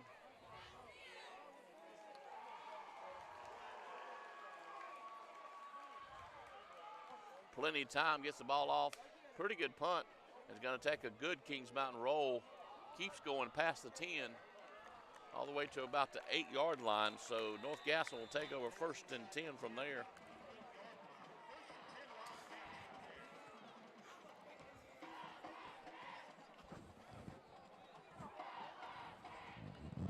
And this is something we seen last week with Huss. The plan was to pin them deep and just keep pushing them back. And I hope that's what we continue for the rest of the night. Most definitely. Well, you know, North Gaston, they come to play too, so they're not just going to lay down, just let us.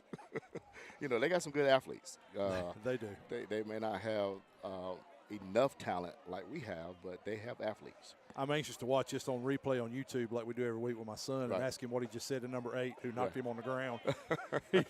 I think he pointed at the scoreboard, which I don't condone. Right. Sack. Big. Good job. Nice job.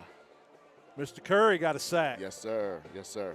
Good to see him back. It shows that the appeal was work for the state, so we got him back. Good.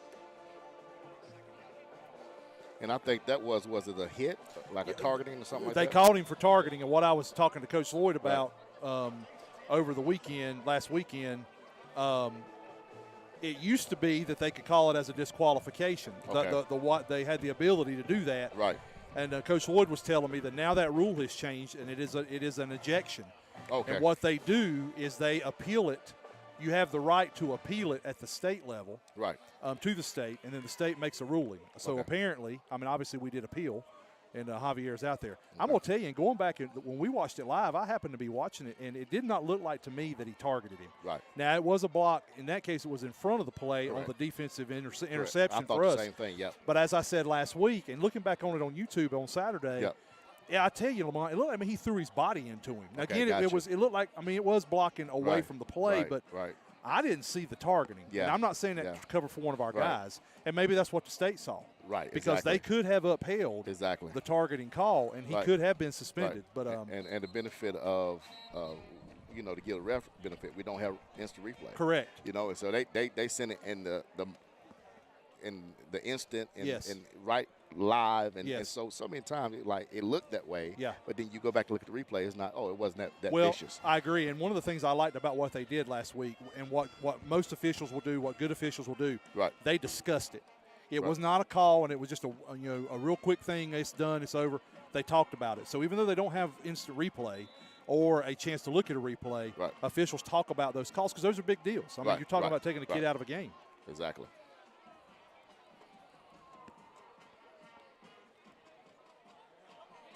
AJ's on the quarterback. Did he get it out? Yeah. I hope he's all right. He went down hard. That was AJ on the hit. That's okay. Good. He's a tough kid. I'm not jealous of him if AJ is coming after me. No. The thing there too, he rolled right into the rush. I don't know why. I mean, it wouldn't have helped him too much, but he steps inside right there. He could have got back to the line of scrimmage. Right. Second and long.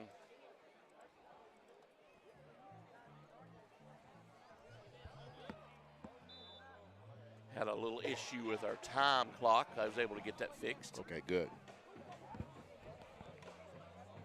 Yeah, I know we had some people saying time clock.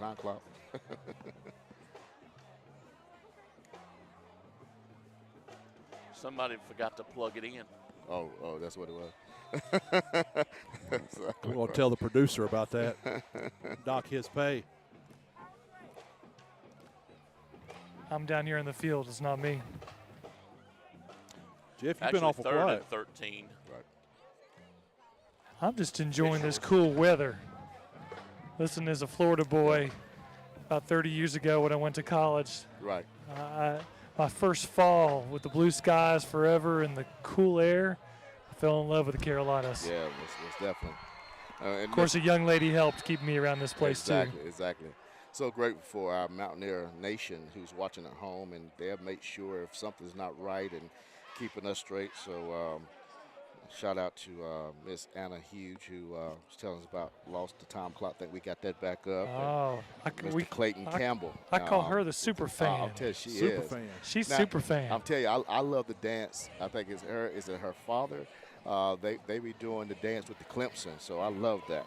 They're big Clemson fans. They are. Listen, they are. listen. She's wanting to get on the broadcast one of these home games. So Hey, she's more than welcome. she keeps asking. I said, you got to talk someone higher than my role. Well, we just made her famous because we called her name. Hey, that's it. That's it. I've heard our shout outs make people famous. I bet she's grinning from ear to ear right now. She is. Guys, during this timeout, let's take a quick break. We'll be back here with more Mountaineer football right after this. The Mountaineer football broadcast is sponsored by Dellinger's Jewel Shop, King Construction,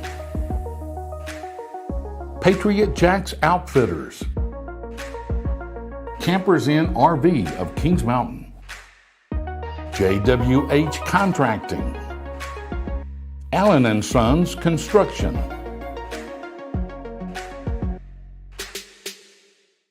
Trailer. That's Back watching. here, Yeah, big third down for That's false North start. Gaston. hey, Jeff. That's the studio production right there in the trailer. Like, Yep. hey, He can't do that. yeah, 14 moved before, he wasn't set. yeah. So half the distance to the goal. Guys, when we have time, I want to talk about the end of that app game last weekend. Oh wow. Big third down play right up the middle, just trying to get it out of the end, getting it out close to the end zone anyway. Not a lot of running room.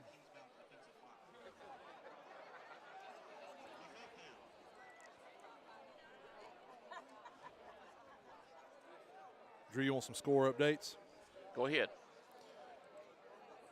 Bessemer City still 20-0 over Highland. South Point's now up 14-0 over Hunter Huss.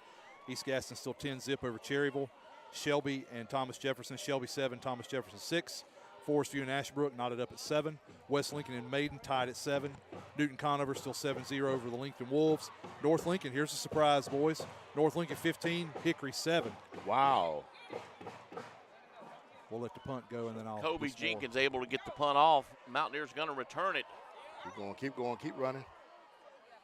Fighting off the blocks. Able to get it to around the 30-yard line. So the Mountaineers will take over 1st and 10 right there.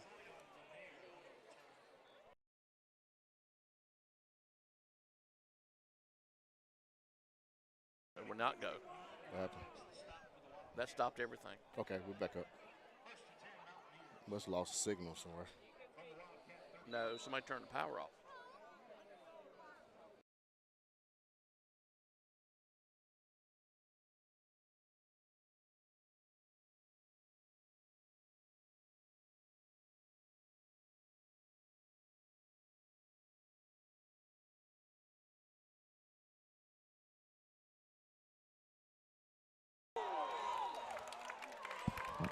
That was a great It was. fake handoff, It was. reverse back to Robert.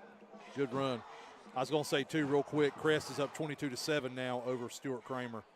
East Lincoln is still 8-0 over Statesville. Those were all in the second quarter.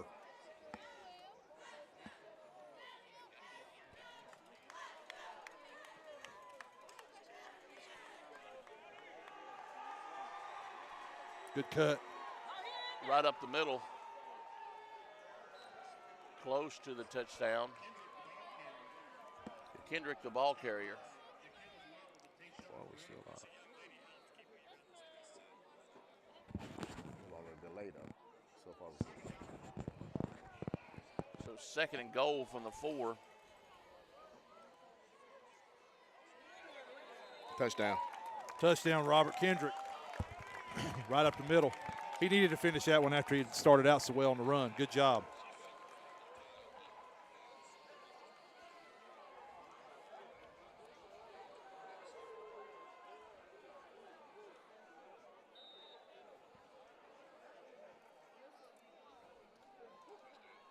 Yeah, we are live.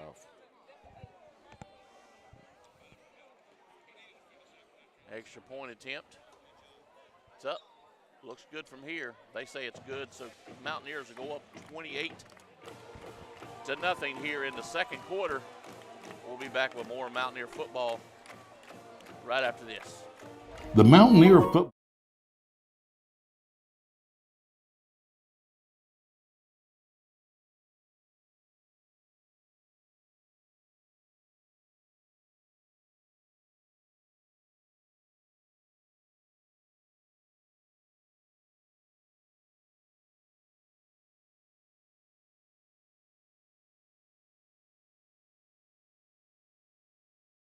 The Mountaineer football broadcast is sponsored by Back here in Dallas, North Carolina, Mountaineers 28-0 over North Gaston.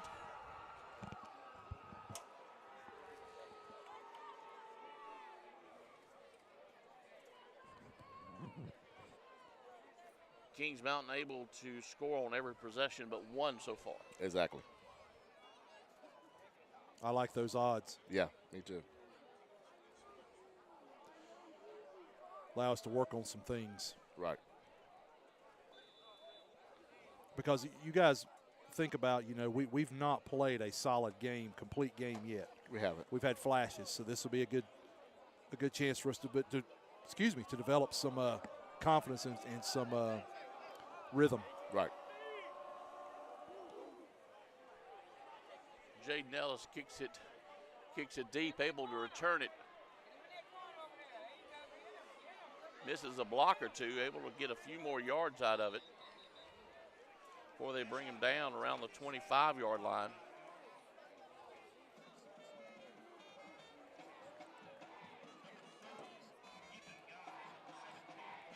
Ethan Guy on the final tackle there for Kings Mountain.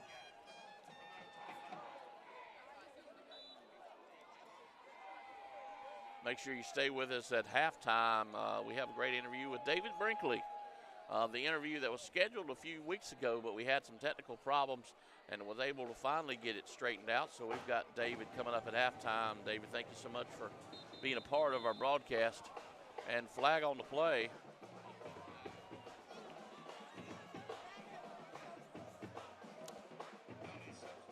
Illegal substitution again.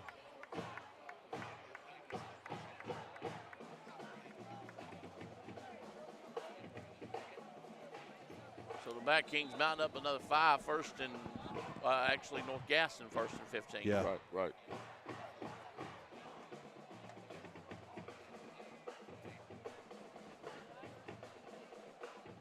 Fumble. Fumble on the field. Did we get it? Can't tell. It was a bad snap. We got it. We got it. We got it. We got it. The Mountaineers able to pick up the fumble. T.J. Belton looked like it was just, was it a bad snap? Yeah, it was up. It was up to his right, and then it went through the quarterback's hands and also hit the running back in the shoulder. We'll take it.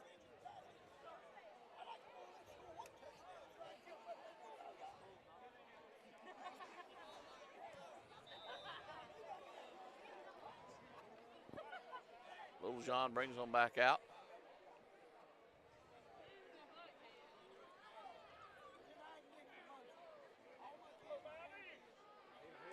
Fakes the handoff to Holland. Throws it right over the middle again. Ooh. Completed. I was going to say, Flag they're going to get him for targeting. Targeting, yep. I was about to say it looked like targeting. He Yeah. threw the flag a little late. Right. They're going to get number 3. That's T-Shawn Grant, their number 1 running back. He's going to be out. Yep. The only way he's not is if they wave it off, and I don't think they will. I saw it when it happened, and I thought that might be what we were going with. It just took the back judgment to get the flag out. I thought Lamont did a good job there, going to his second, possibly third read on that play. He wanted to hit the deep in the end zone. He did smart. You just got to, take what the defense gave you. And can't say enough what the line's blocking. Exactly. Doing a great job. That's the key factor, y'all. You have skilled players everywhere, but the game is really won in the trenches. All right, so now I got a question. Terry, I know you're watching. You got to help me here. When we got a targeting call last week, they put our guy out of the game. Yep. And they did not put him out of the game. And I want to know what the difference is. So, Mr. Terry Prince, touchdown. Touchdown. Our resident official, touchdown AJ. AJ. Our resident official, hit me up.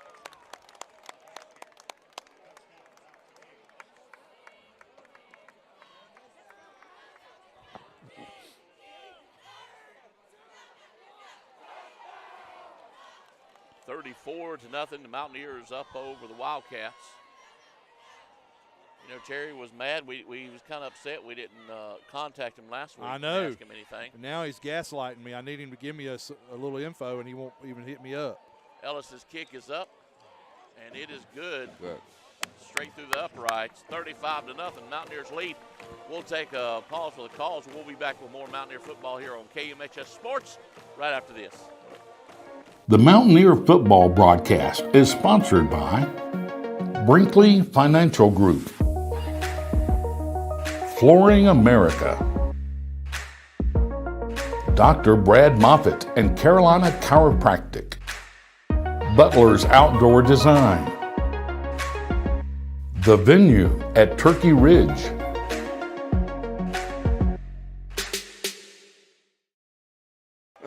We Back got you here, covered. North Gaston High School. I couldn't think of where we're at. We're in Dallas. So you What's got the name of the stadium, Drew? Churinack? Trudnack. Hey, a quick question. That interview with David Brinkley at halftime, he's not by any chance going to be dressed in an Elvis outfit, is he? Not that I'm aware of. Well, the only reason I ask that because Marie's a big Elvis fan, and I thought maybe David, to spice it up a little bit, be dressed like the king. Sideburns, velvet suit. I think I'd pay money to see I would that. too.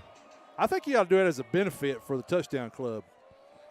Maybe he's listening. I think he is. Yeah, he's listening.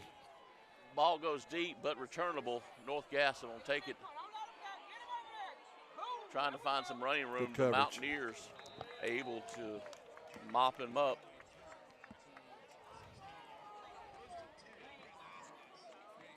So North Gaston will get another shot at the ball here on offense.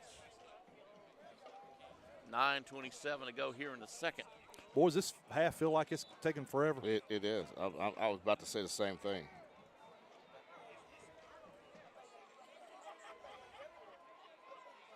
It feels great out here tonight, though. I'm telling you, it's a beautiful night. Well, we're working towards that running clock in the second half. What is 42? 42. That's the magic number. That's the magic number.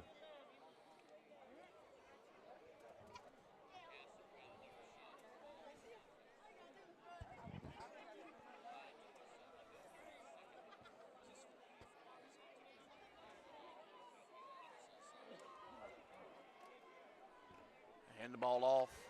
Nowhere. To run. That play never even got off. We were in the backfield before they even got a hand it off. Guys, I was going to say that I'm looking down the line of scrimmage. Yeah. Before he had the ball in his hands, he had arms wrapped around his arm. Relentless.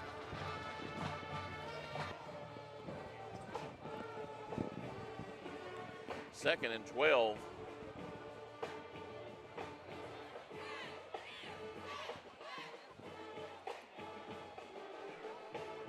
North Gaston in no hurry to get back up to the line of scrimmage. They're going to take a timeout if they're not careful. Yep. North Gaston will take a timeout. Each team's got one left, and we'll take a timeout. We'll be back here with more Mountaineer football right after this. The Mountaineer football broadcast is sponsored by Dellinger's Jewel Shop, King Construction, Patriot Jacks Outfitters, Campers Inn RV of Kings Mountain, JWH Contracting, Allen & Sons Construction.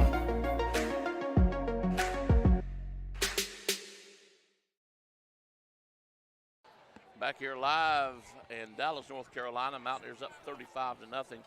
I believe Jeff got a little stat for the North Gaston side.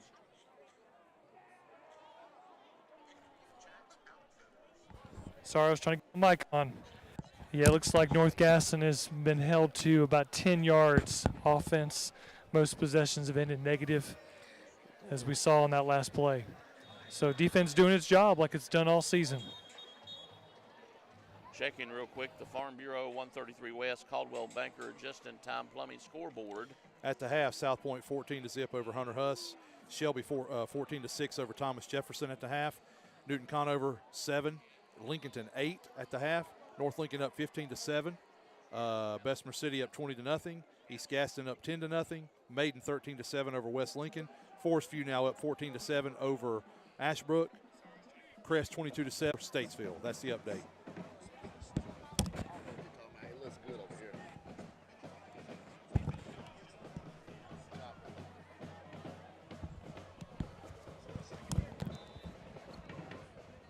Hey, I'll tell you real quick, I'm noticing there's our concession stand down here to the left. Got some good smells come out of it, but nothing like my main man Brad Melton and his lovely bride Holly fire up every week in the concession stand at Kings Mountain. Most definitely. John Gamble Stadium. They never get to hear us give them a shout out, so tonight when they're not in there serving and slinging hash, they can hear us. Hey, Brad. Hey, Holly.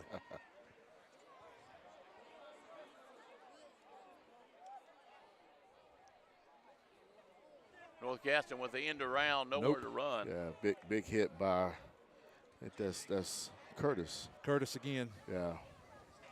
Been a big week for him. Big major offers for him. Yeah, so, and it's just the more coming. That's just a start. I shared that on the coaches show. I believe that's only the beginning. Yeah, it's on the beginning. I wouldn't be surprised when North Carolina and the Power 5 conferences start knocking at Coach Lloyd's door. He has the size. He has the speed. Big third down play. And flag on the play. Delay a game.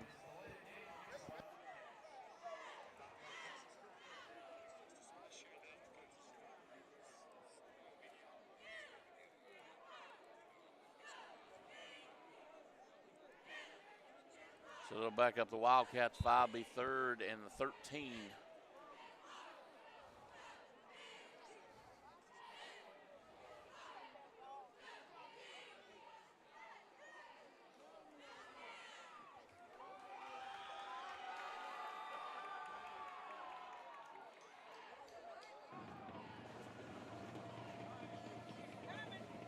Back to pass. Ball come out.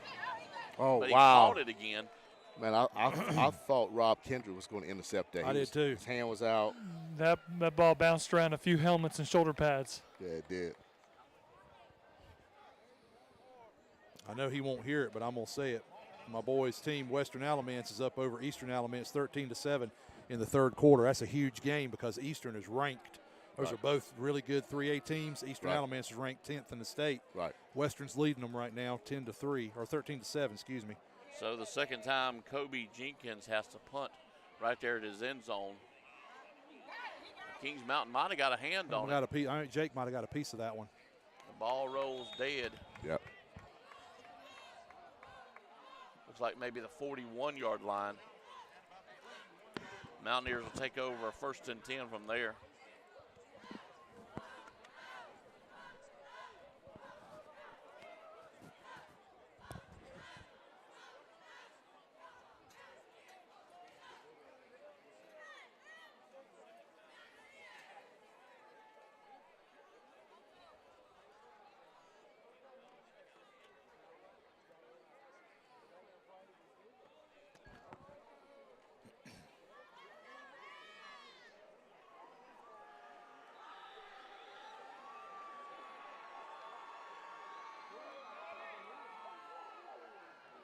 Nowhere to run. A lot. We went into a Wildcat formation there. Kendrick was the ball carrier. Did he take the direct snap, Lamont? He did. Excuse me. I didn't mean to clear my throat in the microphone. They split out. Yeah, they split out Lamont out wide. Yes, Wildcat. I think this is the first time we've seen this all year. One of the coaches said, I think that ball was snapped early. Right. There it is. Robert again on the direct snap on the right side. Right. Is it me or is he running with fresh legs tonight? He is. It just seems like it, running hard. Here again, we've talked about it a lot this season. What an advantage we have. We've got a stable full of running backs. Yes, we do. All very talented.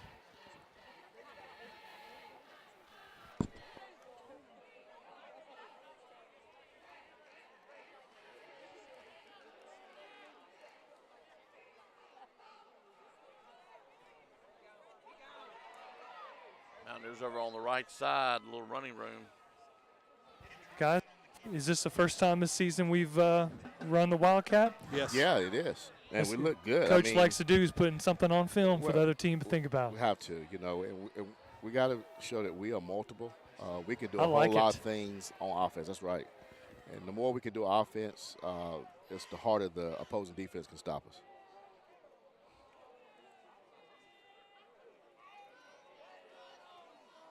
Speed. Yep. Follow your block. Get in there. Good cut. He's in. Touchdown.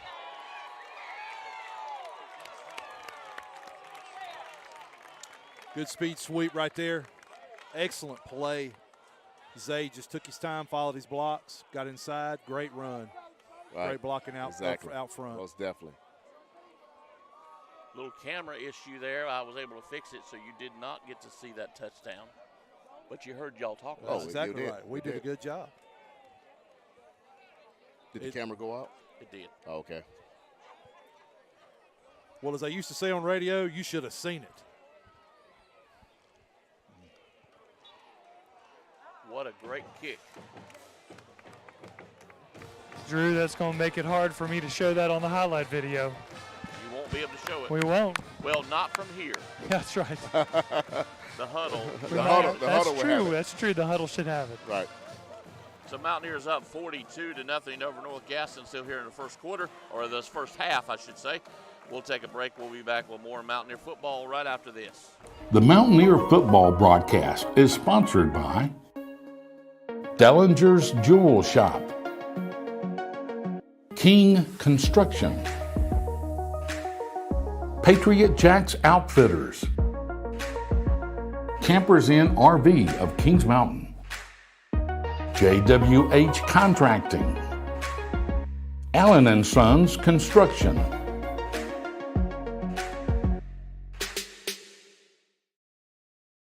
That's his first one? Back here Yeah, I think live so, at this year. North Gaston High School.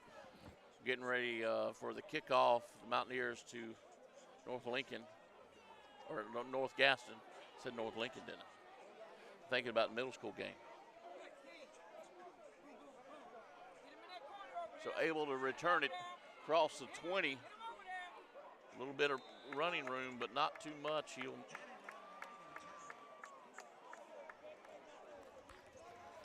Rodney Unash putting his votes in for special teams, player of the team, the game. It's 1st and 10 for the Wildcats.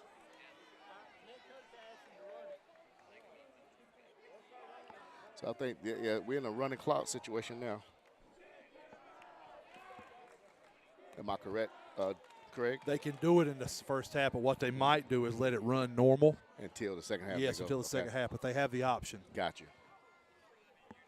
Is that a referee call? Yeah, Okay. it's actually a state rule. State rule, okay. Pass completed. Probably the biggest yardage that North Gaston, besides the penalties, gotten all Right. night long. Yeah, what we have to do is continue to be disciplined. Don't get happy. Don't look at the scoreboard. Again, I'm going to say this all season. Stay on schedule. Yes, Stay on because schedule. we need to play a complete game, We as have I've to. said too. Have to. We've got to make sure we do some. I mean, Right. tonight's the night we can work on some things. That's right. That's right. And luckily, we're in that position. Exactly. You know, we've set ourselves up nicely. Right. And now it's time to do some work. Right. That's why I think running this Wildcat helps us. I It mean, what if helps we us. get in a jam and you know We're going to need it. We're going to need it. Yeah. So we need got to do we it. got to be a multiple offense and make the defense study everything. Yeah. Oh, That man. pass almost picked off. That was a great break on the ball. Yeah, that was A tremendous break on the ball. That's that was Xavion Wilson. You know, he had that interception, but it was a penalty was called, I think, at Shelby. You remember that? Yep. And so, Good memory. yeah, Preacher. man. Yeah, I'm telling you. First time North Gaston's been in 3rd and short all night long. 3rd down and 3.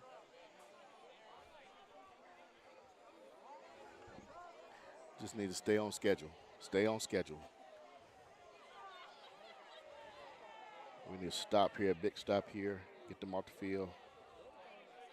Belton back to pass. Yeah, No too late. time to do it. He'll Yeah. get Yeah, nailed in the backfield. opposing quarterbacks you know, if you don't have that thing off within 2 seconds, it's going to be tough. Boys, I'm going to tell you something, too. That they'll go back and see on film, and the folks watching at home probably saw it. We ran a twist up front. Yeah. And we got Antonio free. Right. He twisted around on the outside and got in there. I'm telling you, now we're scheming up front a little bit too, running some things, running some stunts. Yep. I'm sure we've done that all night, but that one came through clearly. Great call by Coach Wilson. Jenkins back to punt again. Gets off a pretty good line drive punt. He's not able to take it across the 40. He's gone. He's gone. There's touchdown. Nobody to stop him unless there's a flag on the field. That's touchdown. Mountaineers. So proud of Fat. Yep. That's a great return. Yep. And I'm going to tell you, they'll see on film, too. I know I keep saying on film. Yep. I say that because, as you all know who are watching, these guys go back and study this film, exclusively and intently. That they'll see right there on that punt return, it was set up nicely. There's a whole wall to set those blocks so he could get free. Right. Great job. Our PAT team is missing a few people. Got to pay attention. Now we got them.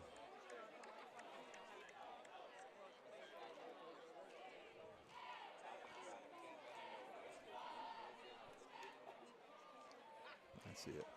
Kick is up. It's good. And it is good. That's better. Mountaineers lead 49-0 here in the first half. We'll take a break. We'll be back with more Mountaineer football on KMHS Sports right after this. The Mountaineer football broadcast is sponsored by Brinkley Financial Group, Flooring America, Dr. Brad Moffitt and Carolina Chiropractic, Butler's Outdoor Design, The Venue at Turkey Ridge,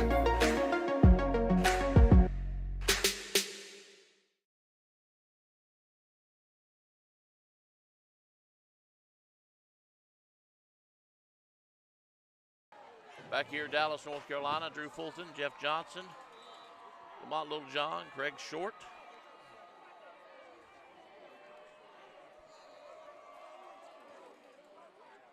Kickoff is returnable. A little bobble with it, but he's able to return it. The Mountaineers will pull him down.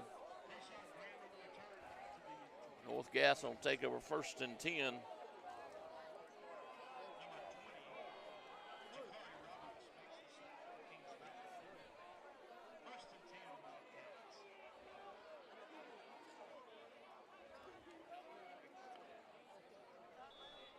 So, Craig, you're up 49 points to nothing. It's not halftime yet.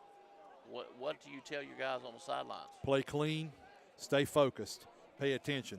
Because the thing is, that team over there is going to do whatever they can do to try to score or get you out of the frame of mind of the game. Right. So you pay attention and you stay focused. And the reason I say pay attention is because we've had a lot of things happen, like quick turnovers, things happen. You need to have guys ready to go in. And you're going to have a chance to let other guys play tonight, and that's a good thing. Right. Like North has already changed their quarterback. So. Yeah, I think that's the JV quarterback who was out there last night. Caleb Cloninger. No, he is a number 10 is the one playing quarterback right now. Yeah. So that's Caleb. Yeah, I think they had a Ewing in there and a Canuck. So no, he's the backup quarterback for the. I called out Ewing and Canuck last night. Canuck was their quarterback. Yep. Canuck is kin to me. Is he? Yes. Yeah. His mother. He came in to relieve.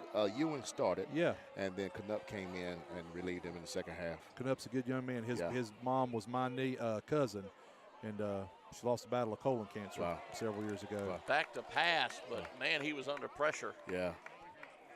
Looks like A.J. Richardson might have been back there. Yeah. Among others. Yeah. If I was North Gaston, I'm just saying this because, and I'm not trying to be funny, run the ball. Do not let your quarterback, because right now, those guys on that front line, they're shell shocked. And so my thing is, run the ball, keep that quarterback safe because he went down hard.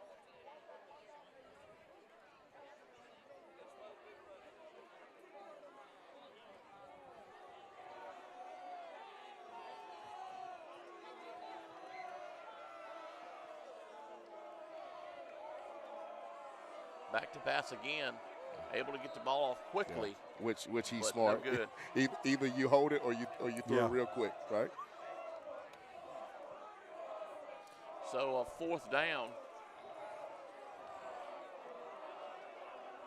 And I think our the Mountaineer student section is relentless. Well, it's because well, some North Gaston their kids fans walked over here. I think Dr. Bridges, not Dr. Bridges, but who's that down there?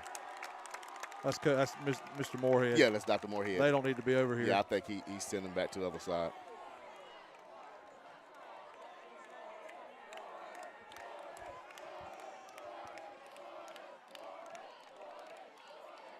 Gets the punt off short.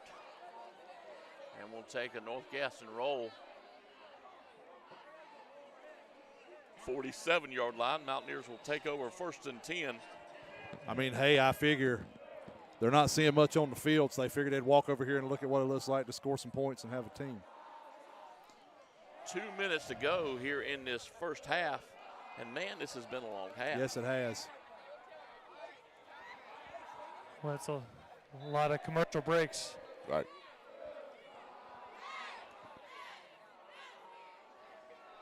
First and 10 from the 47-yard line, 48.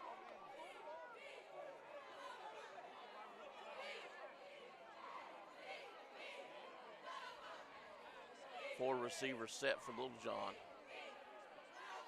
There's a little quarterback pass, some running room, and some good blocks. Yeah. Across Might the have gotten 50. 8 yards out of it.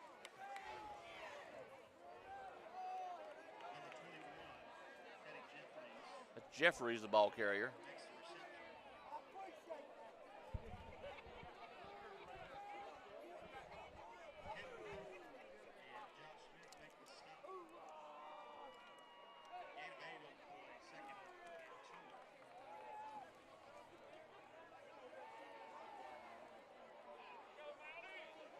Second and 2. Little John once again passes.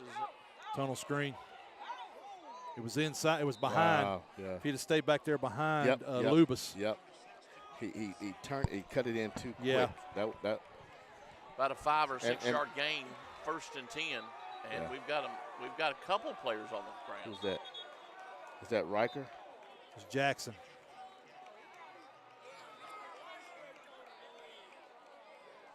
Or is it Riker? I can't tell 67 or 57. I think it's Matthew. It's Riker. It's Riker.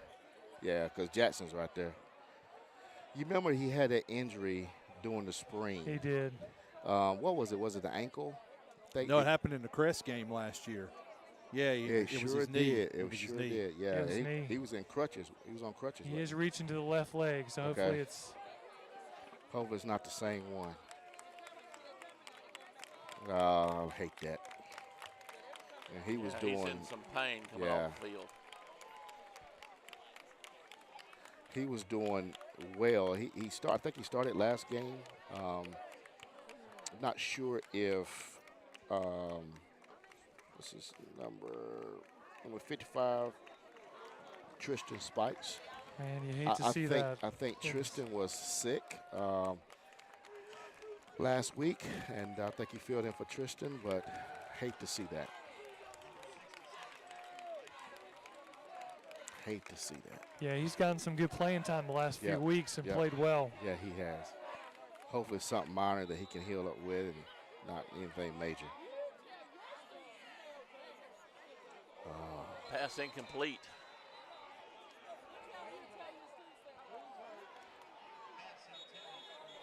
And another Mountaineer on the ground. Zay's down. Zay. Yeah, I think he Hope probably he's got the wind knocked out of him. Well, he took shoulder pads under the ribs. Yeah, I think he got the wind knocked out of him. I could feel that hit where I was over here on the sideline. Not sure if we missed a block, but he came off. I mean, he was right there as soon as he caught the ball. Yeah, he came through pretty easily. Yeah.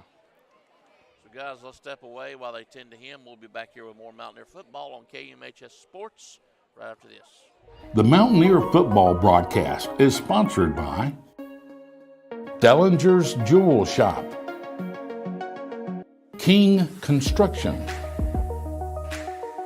Patriot Jacks Out, JWH Contracting, Allen & Sons Construction,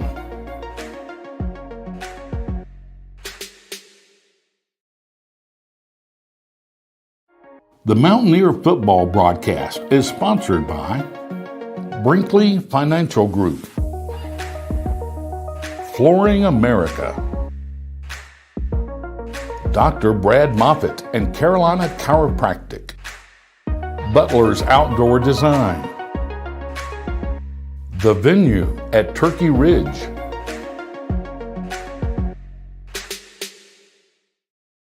So they helped Zay Smith off the field with a big grin on his face, so I believe he should be okay.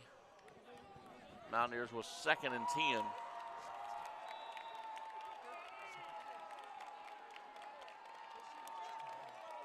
Little John looking for a receiver, decides to run it himself. Plenty of running room. Good job. Smart. Good job. Takes He got a down. slide. Smart. He got down. We don't need no big No, hits. It's coming back.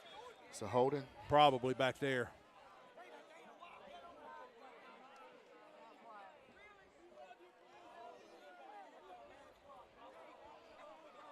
So it depends on where the hold was. He's going to be right there where he threw it. So where he tries to throw the flag in the spot. Right. So it's going to be from that spot right there. So where he throws it down. Yeah. It's almost like a beanbag, one on kickoff or Exactly. a punt Exactly. or an interception, change of possession. Right.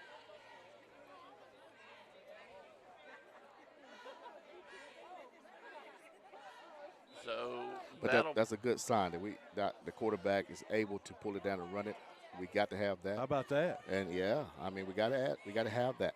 And now that gives defensive coordinators to say, okay, well, he won't just pass. He will run it. Two so things. 2nd and 30. Sorry, Drew. Two things I loved about that is he did throw it down or pull it down and run it, and he also got down. Yep. Bryson Brown, the intended receiver, just good coverage. I mean, Good coverage. He had his hands on the ball. He Yeah. would have caught it, I think, Yeah. if he wouldn't have been hit right Yeah. after it. Yeah, it was good coverage. And because as soon as he caught the ball, he was hit. And that was a good defensive play where he jarred it loose from him. So Bryson Brown won't drop too many of those. You know what I like right here, men? Yeah. I like how we're trying to score. Right. I like it. Right. I mean, you know, a lot of teams would have got it, just run a few plays, let the clock run. Not Coach Lloyd. He's trying to get some things done here. I like that. Right. Little swing pass Good block by Bryson. up to the 50-yard line. That was to Cameron. Let's call timeout. We're still trying to. We're not going to punt it on. No. Yeah. No. No, we're not punting this ball. Yeah. In fact, was that Cam, number That's 17? Cam. Yeah, Cameron Adams. So he's teaching him. I think he wanted to play a little bit, just get upfield. Get upfield well, and what he's Right. probably going to tell him too in the Right. film right here is Right. come on and try to get your yards, but get them That's toward right. the sideline. Exactly. Get them toward the sideline That so way you we can get out of bounds. Get out of and we don't bounds. have to waste the time so out. you don't have to waste the time. I was going Right. to say the exact same thing. Look, Right. man, great I'm minds. Great telling you, minds. think We're on it. alike. And so But that's what he'll teach him. Cam's that's what still he does. young. That's what He's he's got to doing. learn. And Cam is going to be a force. He's not but a sophomore. He is a solid player. Yeah. Great he's a young sophomore. man. Telling you, we got a team full of good young men. Yep. Exactly. Mamas and daddies did a good job. Grandmas and granddaddies. Aunts and uncles. Neighbors. Just talked to Zay. He's good. Yeah, I think Just got the wind knocked out that's of him. what we figured. So about 4th and 20 for Kings Mountain.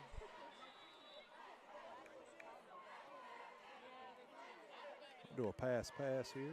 Little John back to pass. Finds a receiver Oh! and intercepted. It's all right. And what happened was he threw across Yeah, the field. You never do that. It's okay. it's all right. It's okay. Kobe Jenkins on the interception for the Wildcats. 4 minutes and 9 seconds left, so enough time for North Gaston to run one play if they choose to do so. Make sure you stay with us here at halftime. We've got a great halftime interview. David Brinkley's coming up, and we'll check in with some more scores and things going on the Farm Bureau 133 West Caldwell Banker Just-in-Time Plumbing scoreboard So stay right here with us.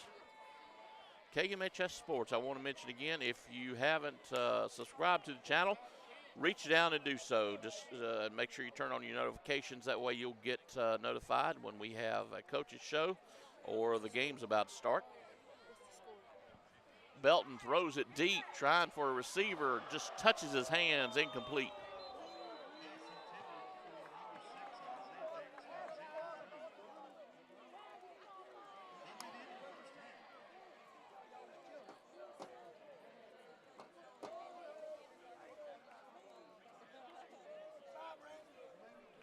And that will bring us to the end of the first half. Mountaineers up 49-0. We'll take a break. We'll be right back with halftime right after this. The Mountaineer football broadcast is sponsored by Brinkley Financial Group, Flooring America, Dr. Brad Moffitt and Carolina Chiropractic, Butler's Outdoor Design, The Venue at Turkey Ridge,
Welcome to the KMHS Sports and Kings Mountain Touchdown Club Halftime Show with your host, Jay Rhodes.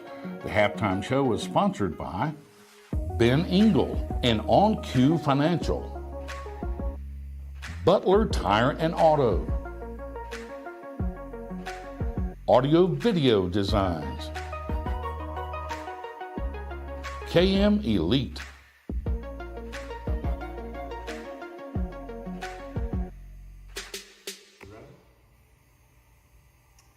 It's halftime of the season opener for the Mountaineers as they take on the Asheville Fighting Cougars, looking to go 2-0 on the 2022 season. And I'm Jay Rhodes, and it's my opportunity to have with us David Brinkley. Thank you, David. David has an extensive athletic background. He played at Valdez High School with several sports, went on to play football at Western Carolina University. Following his graduation, he coached football, girls softball, and girls basketball here at Kings Mountain High School, and then went into a second career. He formed Brinkley Financial Services, a very successful financial service organization to help a lot of people here in Kings Mountain and around Charlotte area. Today, he's a housing developer and a grandfather. Jack of all trades. Jack of all trades. David, welcome. Thank you. Glad to be here.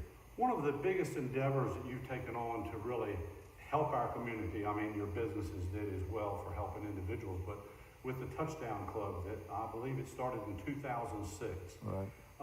Based on your initial vision, has it met that, exceeded that, or what do you say? It's far exceeded anything, Jay, that I ever dreamt of. It was, you know, after we talked the other night, I started thinking, July the 1st, we just started our 17th year.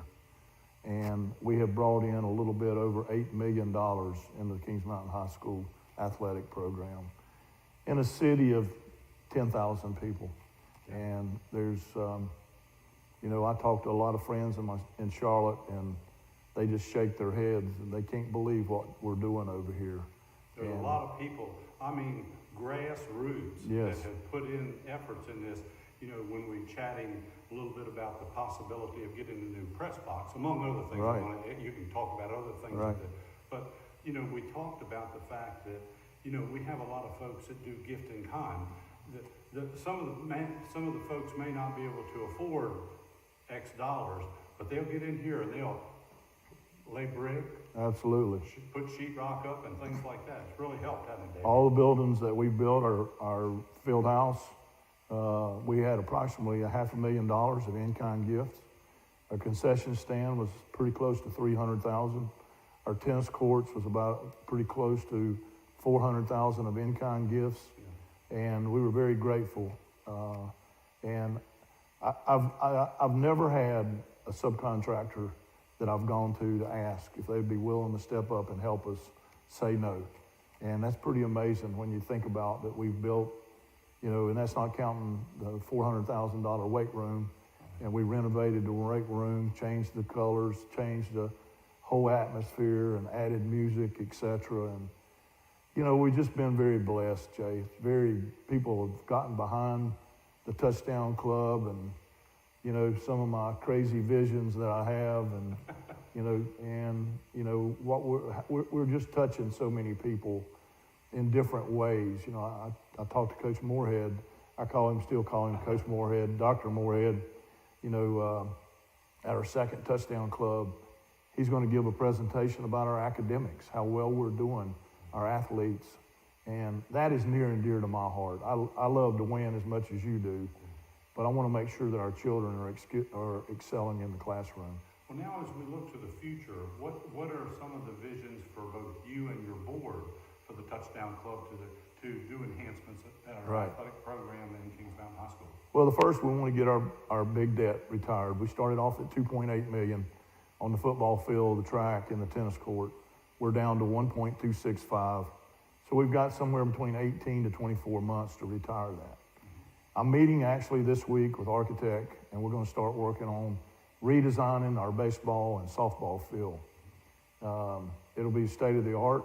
I'm hoping that we can build a couple extra fields that the public can use.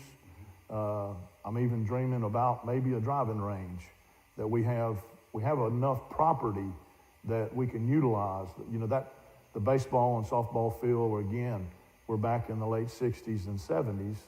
And, you know, everything is just newer, and lights are better, and just the way they utilize space is better. Right. And so I'm looking forward to talking to the architect about that. And hopefully when we retire the debt, that's probably the next big project in the area. So we're going to switch gears. You coached here at Kings Mountain High School in the late 70s, early 80s. Right. The time when Title IX was just getting started. And for folks who don't know what Title IX is, that's when women's sports started, really. Before that, they might have had a club team, or they might have had a basketball team, and they go play a couple games. But I don't know that it brought up dollars spent on women's sports. And you had two daughters who excelled here at Kings Mountain High School. What do you think about today's issues? There's a lot going on in Title IX and women's sports. Your take on it? Well, I mean, like you said, I coached girls basketball and girls softball. My two girls played volleyball and softball and soccer. I always think there's a place on the field for female athletes. And I think Kings Mountain, through the decades, has done an above average job of supporting female athletes. I stay out of the politics. Mm-hmm. I'd rather enjoy the sports. Yeah. And I'm proud of what we're doing here. The Touchdown Club. Sometimes we get labeled we're only helping the football team, but we don't. There's 26 other teams at Kings Mountain High School, and we're involved in all of them, and we support all our female teams. I think when people get involved and see what we really do behind the scene, you know, they're glad and they're even more supportive. So I am a big supporter of female athletes, especially at Kings Mountain, but all across the country. You gave me a great opportunity. I had never announced a volleyball game on the radio, and when your daughters played in the state championship in 1988, 89, 88, you said, Jay, we've got to put it on WKMT. Right. It's kind of hard, you know, back and forth, but it was a very exciting venture, and it was well worth it because the girls won, and it was a tremendous win for Kings Mountain High School. Right. That was an exciting time. Finally, your impression of the overall, we've talked a little bit about it, but your overall impression of where we are at Kings Mountain in our entire sports program. I mean, you go back a couple of years when we played in, I think there could have not been a more exciting game than the 7 overtime football game that we had against Charlotte Catholic. And this is one man's opinion, and you know how opinions go. The one that we won. We would have won the state championship That's if correct. that won Absolutely. that night, which is kind of disappointing. But at the same time, I mean, we have that level. Our basketball teams have gone. Yes. The girls' teams have gone. Our softball teams are improving and have gone. The baseball team went to the second round of the playoffs, won a conference championship. Things are looking good here at Kings Mountain High School. Jay, when we started the Touchdown Club, one of our goals was to make sure that every team had uniforms. Mm-hmm. We had teams, for instance, our cross country didn't have uniforms. We had teams that had different color shirts. Mm-hmm. And, you know, it was important for us to field teams that wore black and gold. We have now gone to different levels, but we have a lot to be proud of because we have a lot of championships, both men and women. And if we're not knocking on the door of the championship, we're really close. And when you step back and realize what's going on here, there was a time that I know that the boys soccer team couldn't field, 2 teams. Right. Now, go look and see how many that we have standing on the sideline. And, you know, it's really, I don't know the exact number, but I remember one of the principals telling me we used to have somewhere close to 275 to 285 participants in athletic programs. I think we exceed over 525, 550 now. Mm-hmm. And I know sports is not catch-all to everything, but then when you look at our athletes, you look at our participation in our band, in our chorus, we're just doing some great things in Kings Mountain, and it's just, it brings me cold chills a lot of times. And I know that you and Marie have been active and supportive of the band program as well. It's not Alabama or Clemson, but I'll put us up against them. I'll tell you that. We're the best high school band in the state of North Carolina. Amen, amen. David, thank you for your time tonight, for you and Marie's participation in Kings Mountain and the community at large, and also with the Touchdown Club. Thank you. Jay. And now it's time to get back to the The halftime show was brought to you by the following sponsors: Ben Engel and On Q Financial, Butler Tire and Auto, Audio Video Designs, KM Elite,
Back here, the band still playing their performance. The North Gaston band, that is. 49-0, the Mountaineers lead. Did you see what you wanted to see out of that first half of the Mountaineers? I did. I wanted us to come out and not, drag through the first quarter. It's only 7-0, 14-0. I wanted us to flex our muscles and in some ways be a bully and prove to people who we are. And I think that gives Coach Lord and the coaching staff and Coach Wilson them opportunity to work on different things as well. Different things that we work on in practice that you may not can work on in a tight game. And so, Craig, they stayed on schedule for me. Of course, we still got the little penalties, but y'all, there's only, the fifth game, right? Yeah, and I don't think they got but maybe 2 or 3 penalties, that's not bad. And that's it. What I liked about Drew, to answer your question, yes, I am pleased with what I've seen. I like what Coach Lloyd has done offensively. He's shown their looks that we have. Now, the Wildcats, the first time tonight we've seen that. But, going empty, when I worked with him, he called that cowboy and Indian. I don't know if that's still what he calls it. But going empty on that first drive, we've done that before. I don't know that we've opened a game like that. Right. It's good to work on some things. And what I liked about it, too, is that helps Lamont's confidence. It does. When you're going empty, you're like, look, here's your options. You're going to run the ball, we're going to throw it. Most likely we're going to throw it. Right. And that shows him that Coach Lloyd is really relying on him to get us going down the field. Exactly. Guys, let's take a look at the scoreboard. Our famous Farm Bureau 133 West Caldwell Banker just-in-time plumbing scoreboard. Craig, you see any updates? Yes, sir. In the fourth quarter, we got South Point 28, Hunter Huss nothing. Third quarter score, Maiden 13-10 over West Lincoln. Third quarter, Newton Conover 21, Lincolnton 8. At the half, East Gaston 24, Cherryville nothing. At the half, Shelby is only up 14-6 over Thomas Jefferson. At the half, still North Lincoln 15, Hickory 7. East Lincoln at the half 21-7 over Statesville. Forest View 14, Ashbrook 7. Still saying second quarter. Crest is now up 36-14 over Stuart Kramer, and that's our latest. Guys, both teams have come out and warmed up. We've got about 8 seconds to go for the kickoff. Let's just take one last break. We'll get ready for the second half. Mountaineers and the Wildcats. More Mountaineer football. Stay with us.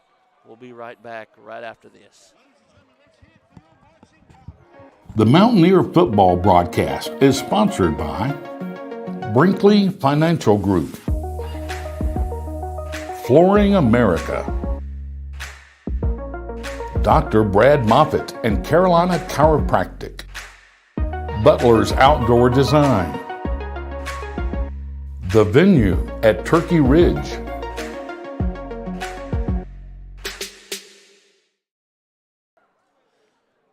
back here at North Gaston High School, second half getting almost ready to go.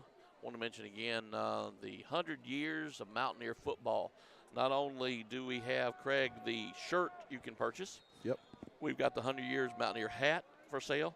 Now we have the program. Yes. Now this program doesn't have advertisements in it. Doesn't have, we wish you well from this parent to that parent.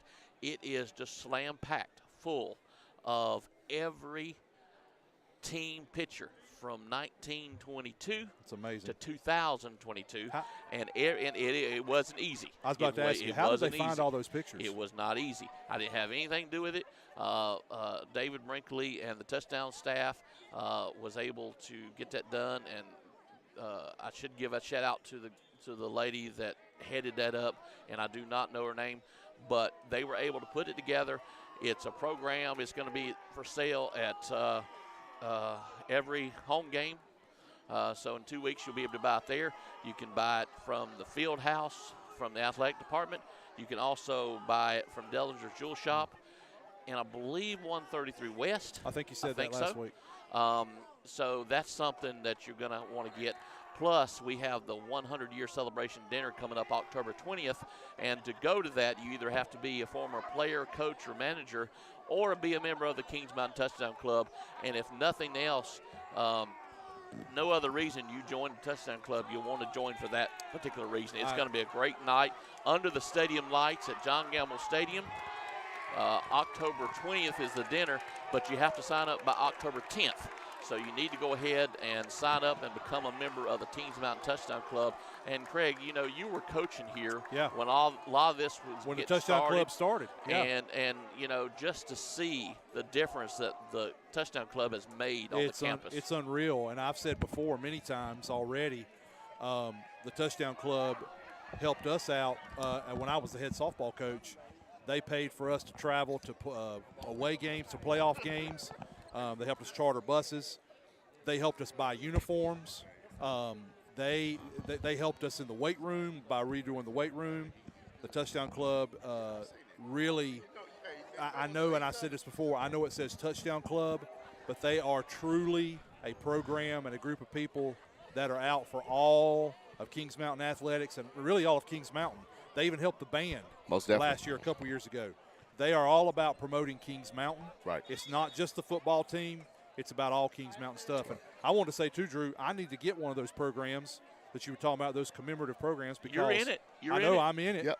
I'm in it. I want to get it. But I was going to say, my dad. I'm in it, too, yeah. You should be in it, too. You'll be in it. Yep. My dad graduated from Kings Mountain High School in 1957. Right.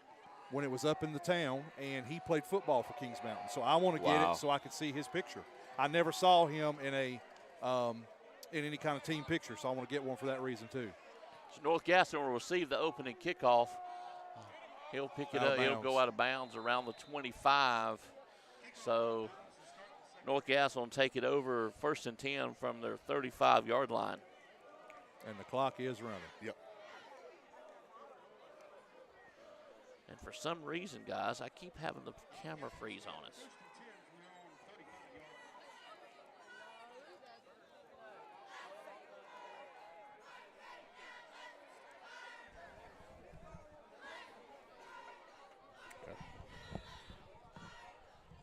I finally got an update. Terry, our resident official at home, was telling me that he looked the rule up. That player should, based on the rule, like last week from us, that player should have been ejected. Okay. And then it's determined by the state on appeal. Right. For the targeting rule. And I told him that's a problem that we had because we don't have the consistency on the call. But right. He first told me it was the way it used to be, which I knew what I said last week. Right. That it starts as a disqualification, and then the official can make it a disqualification or an ejection. But as I was saying, Coach Lloyd corrected me. He said the White Hats said no, they were all ejections now. Oh, okay.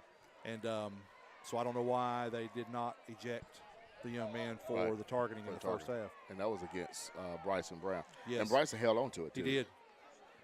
Great catch.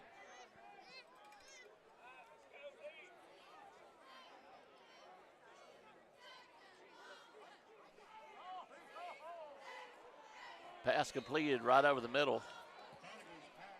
That was a big tackle by Wilson, number 16.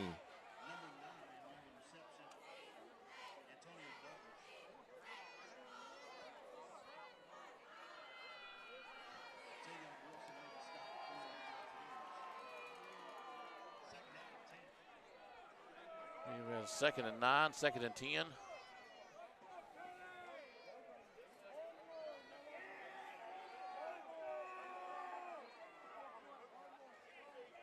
Quarterback rolls out, but the pressure is on, and he throws the ball up. Right. I guess they're going to call it a forward pass. Well, I'm not even concerned about the forward pass. Did he have a receiver in that area? He didn't. That's what I was looking at. Why is that not grounding? Is there a rule rolling outside the pocket? Not in high school, I didn't think. No, it's not. Right. I don't think so. It should be grounding. Yeah, it should be. Because that ball definitely did not make it near the line of scrimmage. So 3rd and 10.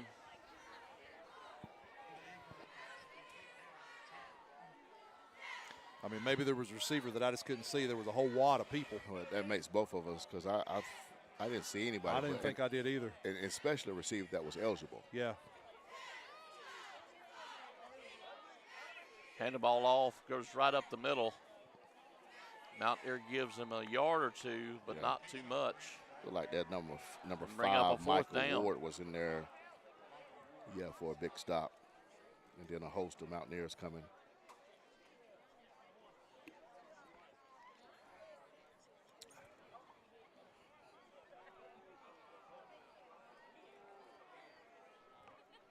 And I think North Gaston is just trying to get out of here too. Just keep everybody. I think at this point, I think both coaches, seeing that the game is out of hand, just want to get out of here and make sure everyone is healthy. Absolutely. 4th and 7. It's a good sign to see Riker on the sideline. We still don't know what's going on with him, but see he's on some crutches down there, and so hopefully he's okay. We'll punt the ball away. Oop. Almost a muff punt there.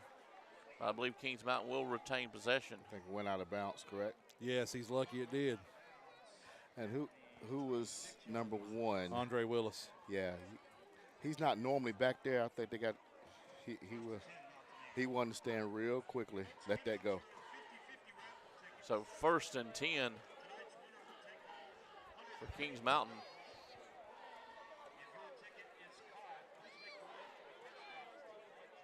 Off the 27-yard line, 26-yard line.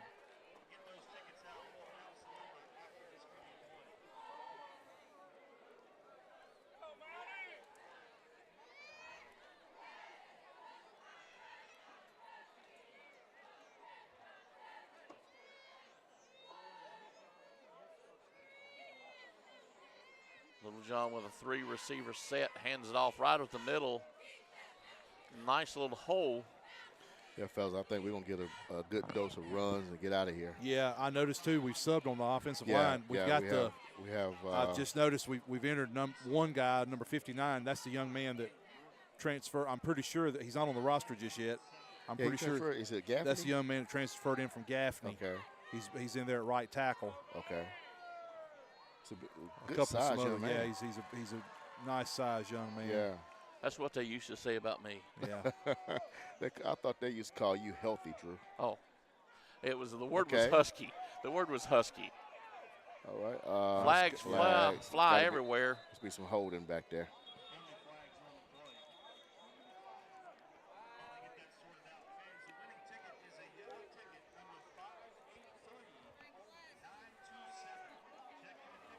Looks like it could be the holding call.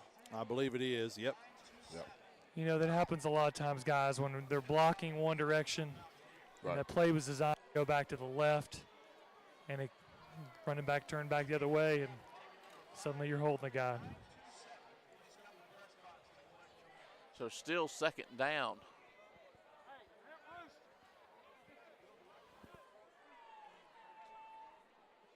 Clock's rolling. Yep.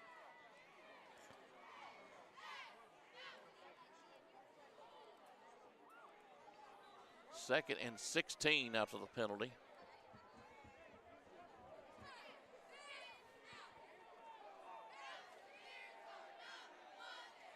Handoff once again right up the middle. Maybe a yard or two.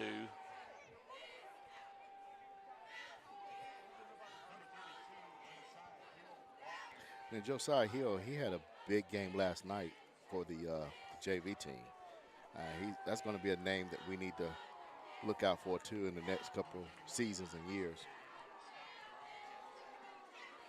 I think he's He's only a freshman. Yeah, only a freshman, man. Runs the ball hard. A good size kid too for being a freshman.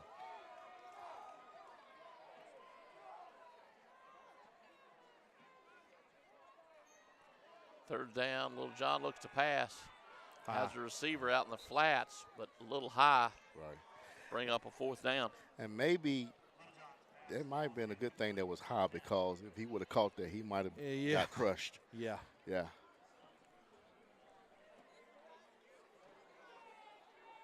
So just the 2nd time Kings Mountain tonight has had to punt. Right. I think that's smart.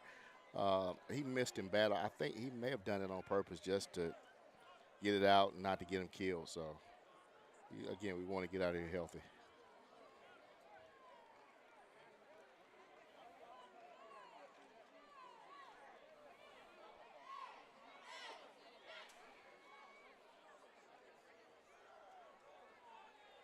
Max Thompson back to punt. Pretty good looking punt. Good punt. Oh, did it hit? Takes the Kings Mountain bounce all the way to the 36-yard line.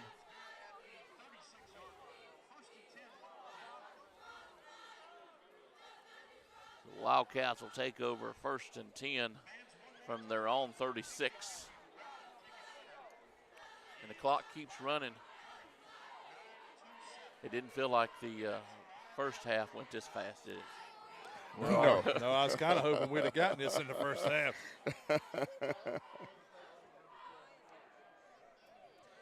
I'll throw this little tidbit in there. Kings Mountain several years ago broke a record. Most points scored in a game, 70 to nothing against North Gaston. Oh, wow.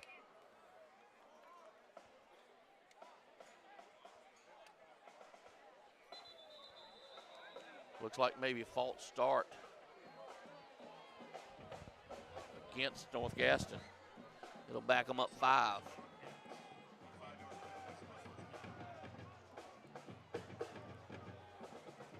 That was before I was on we had the streaming team, and I was doing the music for the stadium. You know how many touchdown songs you got to come up with to score 70 points? Most definitely. I remember several years ago, you remember the cheerleaders, they had the mascot that'd bring the door out, and he would do the push-ups on the door. Yep. I couldn't imagine trying to do 70 after you just done 63. Right. And then. Right. Yeah, because add that up. I mean, the thing about there's 7, and then there's. Then you got to do 14. So then that's 21. You know, I'm not going to keep doing the math. I'll embarrass myself. Exactly. I graduated from Crest, so that might not end well. But the thing you have there at the end, that's going to be a lot of push-ups. Right. I'd have just done like 1 to commemorate every touchdown. To say there's 1 for each. That way you only got to do 10.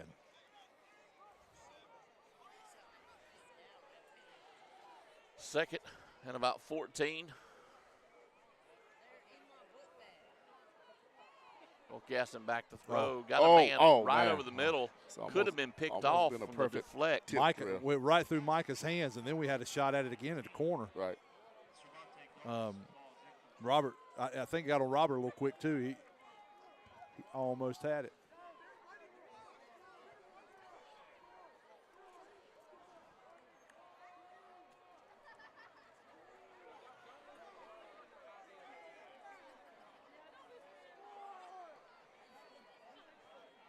Again, great crowd here on the visitor side. Right. I see somebody enjoying the game, watching some videos here of some kids. Yeah, exactly. I mean, you're up 49. I mean, you can, you know. Yeah. And what are they building down there? Like cars? I see that too. North Gaston, right over the middle. This is a jump ball. Nobody able to get it. Andre is upset. He knew he had an interception, and Wilson knocked it down. And brings up a 4th down, but I think that'll take us out of the take us to the 4th quarter. Oh, yeah. And they're even walking off the field. We'll take a break. We'll be back here. More Mountaineer football. Stay with us. We've got more to come right after this. The Mountaineer football broadcast is sponsored by Brinkley Financial Group, Flooring America, Dr. Brad Moffitt and Carolina Chiropractic, Butler's Outdoor Design, The Venue at Turkey Ridge,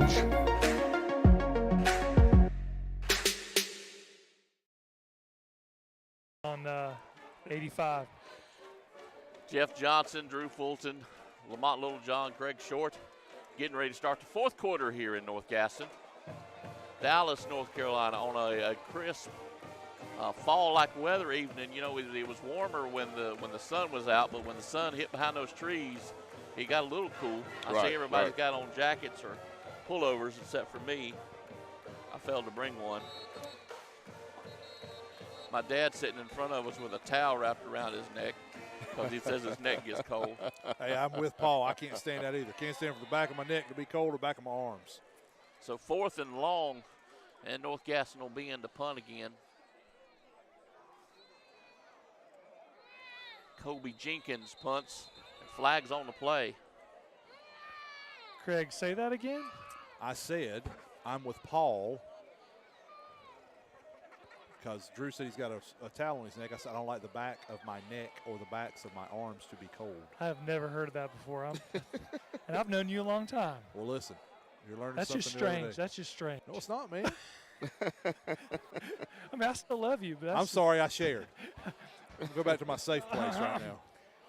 You're welcome in this circle. You're good. Thank you. We each have our little quirks, don't we? Yes. Oh, running a fake. Penalty against Kings Mountain. They did. They're not gonna get it. And he's Short going to the get first run one. out of bounds.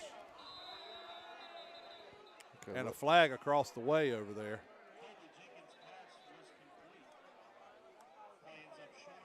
Going to be about 2 yards short, depending on what this penalty is. And it's way over on the back side on the other side of the field. I figured. Dead ball. Wouldn't have mattered because it's dead ball. Offsetting penalties. And Kings Mountain will take over possession right there.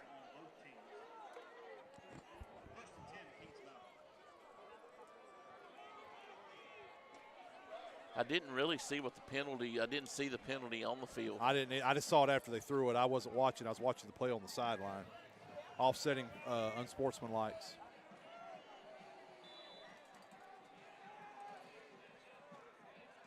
Handoff right up the middle, able to get maybe 1 or 2 yards, but So I not think much more. That's number 25, Vance Johnson, in at quarterback now. Vance ran quarterback last night for the did, JV. and did an excellent job as well.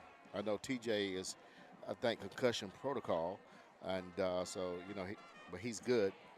I think he'll be back next week. And TJ Vance is also a kicker. Yeah, he is. We was waiting for him to get in on defense some, and this will be the all-around ball player. Yeah, Vance is a good athlete. Yeah. Handoff once again to the right side. To Micah. Yep. Micah Ward, the ball carrier, but no running room. He'll get back to the original line of scrimmage. Bring up a 3rd and 10.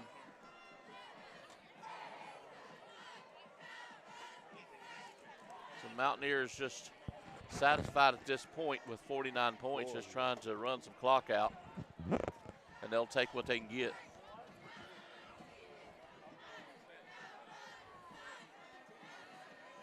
Handoff right up the middle again, but no running room.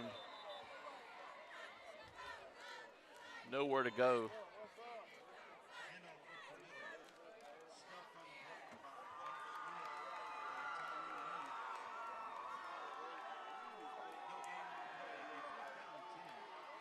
So 4th and 10. Let's see what he does here. Coach Lloyd talked to him a long time. Yeah. I think he might tell him to run the play clock down. And Right. Of course, this is running clock. It doesn't really matter. Right. Never mind.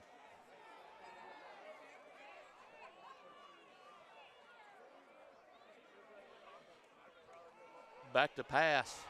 The long ball all the way down the field. Oh. Did he? He intercepted. Is it intercepted? Yeah, Oh, either wow. Either way, Intercepted. either North way, Gaston. that's a it good doesn't punt. matter. Yeah, Yeah, it's we were good going to punt. punt it either way. Right.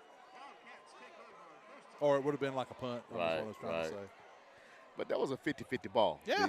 I mean, Then the ball was fairly well thrown. it was. It was just a 50-50 ball, and the DB came down with it.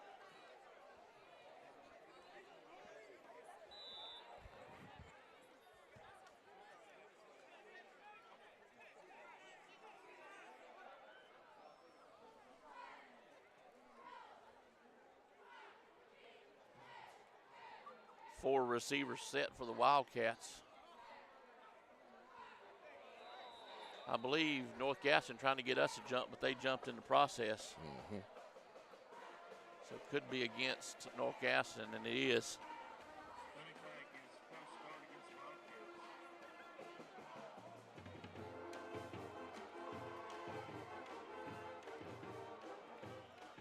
First and 15 for North Gaston.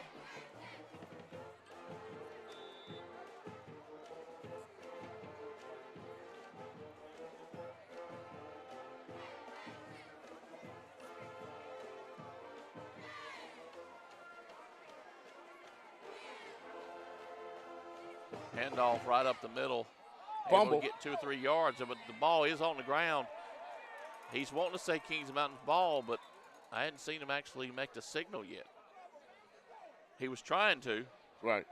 That was our ball. Oh, That was our ball, They're gonna boys. say North Yeah. Gaston. That was wow. That was a fumble. That Oh, was a man. fumble and a 100%. recovery by Kings Mountain. Oh, He called the ball dead, right? my gosh. I'm sorry. Oh, that was bad. Oh, So yeah. 2nd and 13. Ooh.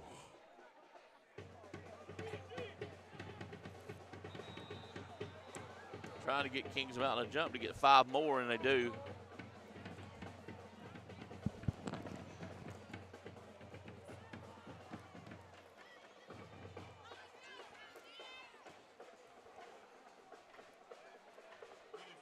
Is it bad that I wanted us to have the ball so we could score again? I know, right? You want to because did. you just you know. I want these guys that don't get to play much. I want them to score. Exactly. No. Exactly. I don't fault you, but We might get a chance, Drew. Craig and Drew and Jeff, we might get a chance. Pass out to the flats.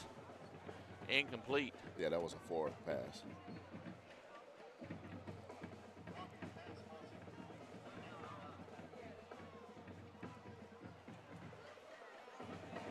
So 3rd and long.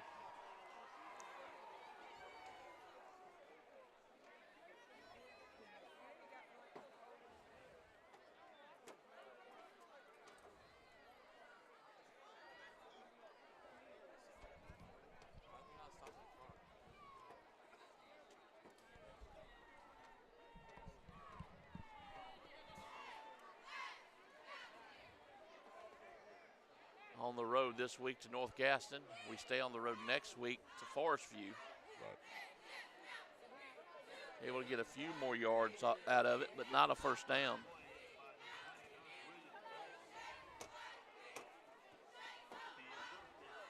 So 4th and about 3.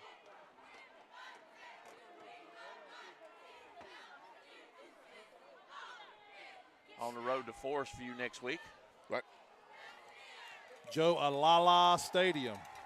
Yes, sir. Don't make me pronounce that one either. Oh, yeah. Is it Lala? Alala. Alala. All right. Do you know the history behind this name? From what I've been told before, wait a minute. From what I've been told before, he was a doctor Okay. who donated quite a bit of money to the Forest View when it was first starting. Right. Back in the mid-90s, mid-late 90s. Donated a lot of money to help the school and the sports program. Right. So turnover on downs. Mountaineers will take over 1st and 10 deep in Wildcat territory. Well, if they're going to do it, they've got a little over 3 minutes to do it. Right.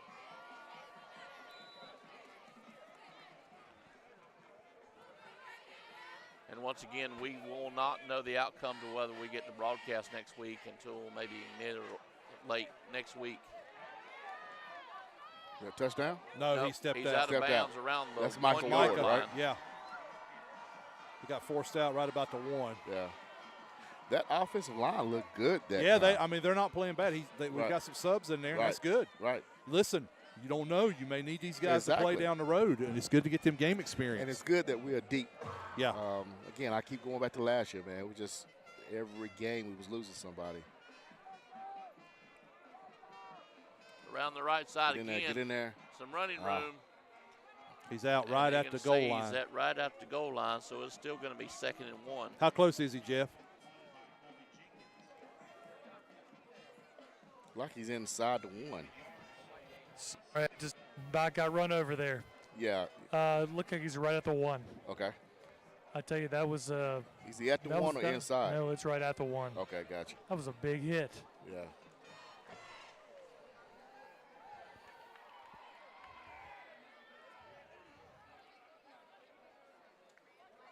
Straight up the middle. He's in. He's in a touchdown. Touchdown, Kings job. Mountain. Michael Ward. Good job. That's what you want to see those Dang right. those subs get in and look at them big hauls up front. I bro. like it. I'm proud of those guys.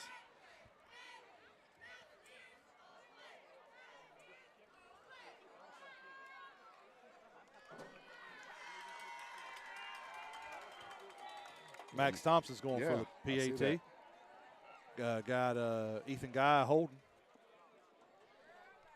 Ball is up. Oh, good kick. Very well kicked. The Mountaineers will go up 56-0. We're in the fourth quarter here. And Dallas, North Carolina. We'll be back with more Mountaineer football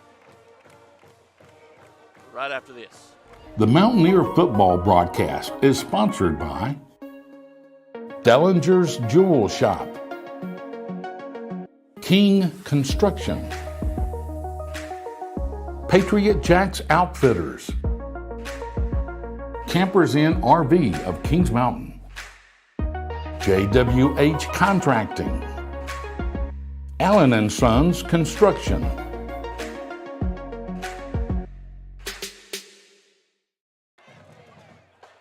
Band finishes the fight song, which is something we've heard a whole bunch tonight. That's right. We wanted to hear it a whole 56-0. lot. Mountaineers will kick off again to the Wildcats. I don't think they're going to get to kick off. I don't think they're going to. The clock's not running. Yeah, I The think play that's clock's not running, but the field clock is. Yeah. So I think that's game, guys. Right. 56-0. The Mountaineers will leave Dallas, North Carolina, and they'll go up 5-0. Right. We'll look on to take the Jaguars of Forest View next week. Stick around with us. We'll wrap up this game. We'll tell you about next week's game. Stay with us. More Mountaineer football right after this. The Mountaineer football broadcast is sponsored by Brinkley Financial Group, Flooring America, Dr. Brad Moffitt and Carolina Chiropractic, Butler's Outdoor Design, The Venue at Turkey Ridge,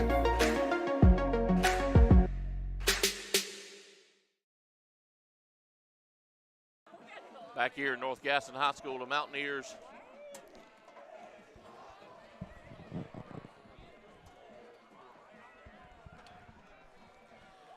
wrap up this game 56-0.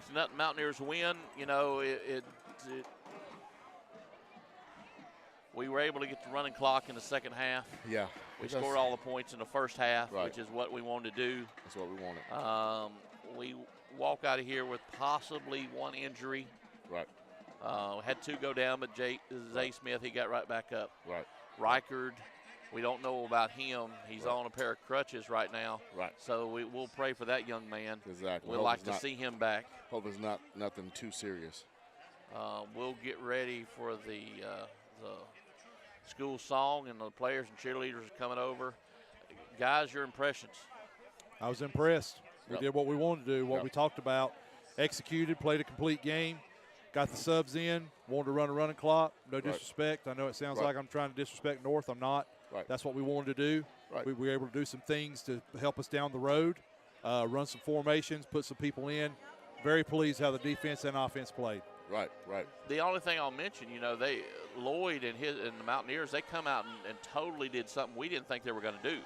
We thought they would pound the ball on the ground all night long, but they start throwing it from play one. And it wasn't until the third quarter till they stopped throwing the ball. Yeah. And I think that he did that again because we've got to keep working. Right. We have I mean, to. you can't not run your game plan. Right. Right. And Coach Lloyd knew that's what he had to do, no matter what the score was or where we were. Exactly. So we'll stay undefeated. We'll go over to Forest View and play the Jaguars next Friday night. It'll probably be maybe Tuesday, Wednesday, even Thursday before we know if we're going to be able to broadcast. Hopefully we will be able to and work out a deal. But either way, we want you to come out and support the Mountaineers there at the game. This is kind of secondary, you know, if you can't be there. Right. But we want you to be out and support the Mountaineers. Right. Let's look at finally the Farm Bureau 133 West Caldwell Banker Just-in-Time Plumbing scoreboard and see with the updated scores. These scores are either in the fourth or final. South Point 35-7 in the fourth over Hunter Huss. Fourth quarter 21, Forest View, Ashbrook 14. Fourth quarter, Newton Conover 21, Lincolnton 15. Third quarter, East Gaston 32, Cherryville 0. Third quarter, Maiden 27, West Lincoln 17. East Lincoln 35-0. Third quarter, Crest 48, Stuart Kramer 21, third quarter. Final, Shelby 55, Thomas Jefferson 6. And the Bessemer City score dropped off the feed for a score stream on Gaston Gazette, but the last I saw they were up 20-0. I'm assuming Bessemer pulled it out. Well, they're at Highland Tech, and that's at a hole, and more mosquitoes at that field than I've ever seen it in one place in my entire life. Now, I think that Highland Tech normally plays on the Huss field. They play at Huss. They probably do. Yep, they play at Huss, because Huss was at South Point tonight, correct? Yes. Yep. Because last week, whoever they played, Huss was at our home, and whoever played Highland Tech last week played them at Huss. Burns, that's what it was, yep. So well, Burns guys, at Huss. Thank you so very much. Mountaineers roll on again, go to 5-0. Let's thank our sponsors, Brinkley Financial Group, Flooring America, Carolina Chiropractic Plus, Allen & Sons Construction, Butler's Outdoor Design, Venue at Turkey Ridge, Dellinger's Jewel Shop, King Construction, Patriot Jack Campers Inn RV, and JWH Contracting. I'm Drew Fulton, along with Jeff Johnson. Jeff, you're going to say something? I was just going to say I enjoyed the night. It's a pleasure to be with you guys, I tell you. Right. Luckiest man on the Lamont Littlejohn and Craig gosh. Short. Thank you so very much for tuning in to us. If you haven't done so, make sure you hit the subscribe button, turn on notifications so you'll know when we're going to be live next. Guys, let's head down 321. Let's go back to the mountain. Me and Lamont are going through the country. Through the country, baby. We'll see you Monday night at the Coaches Show. Make sure you tune in around 6:30 to the Coaches Show. Check out and see who the Patriot Jacks player of the games were. Thank you so very much for Mountaineer football. We'll see you next week.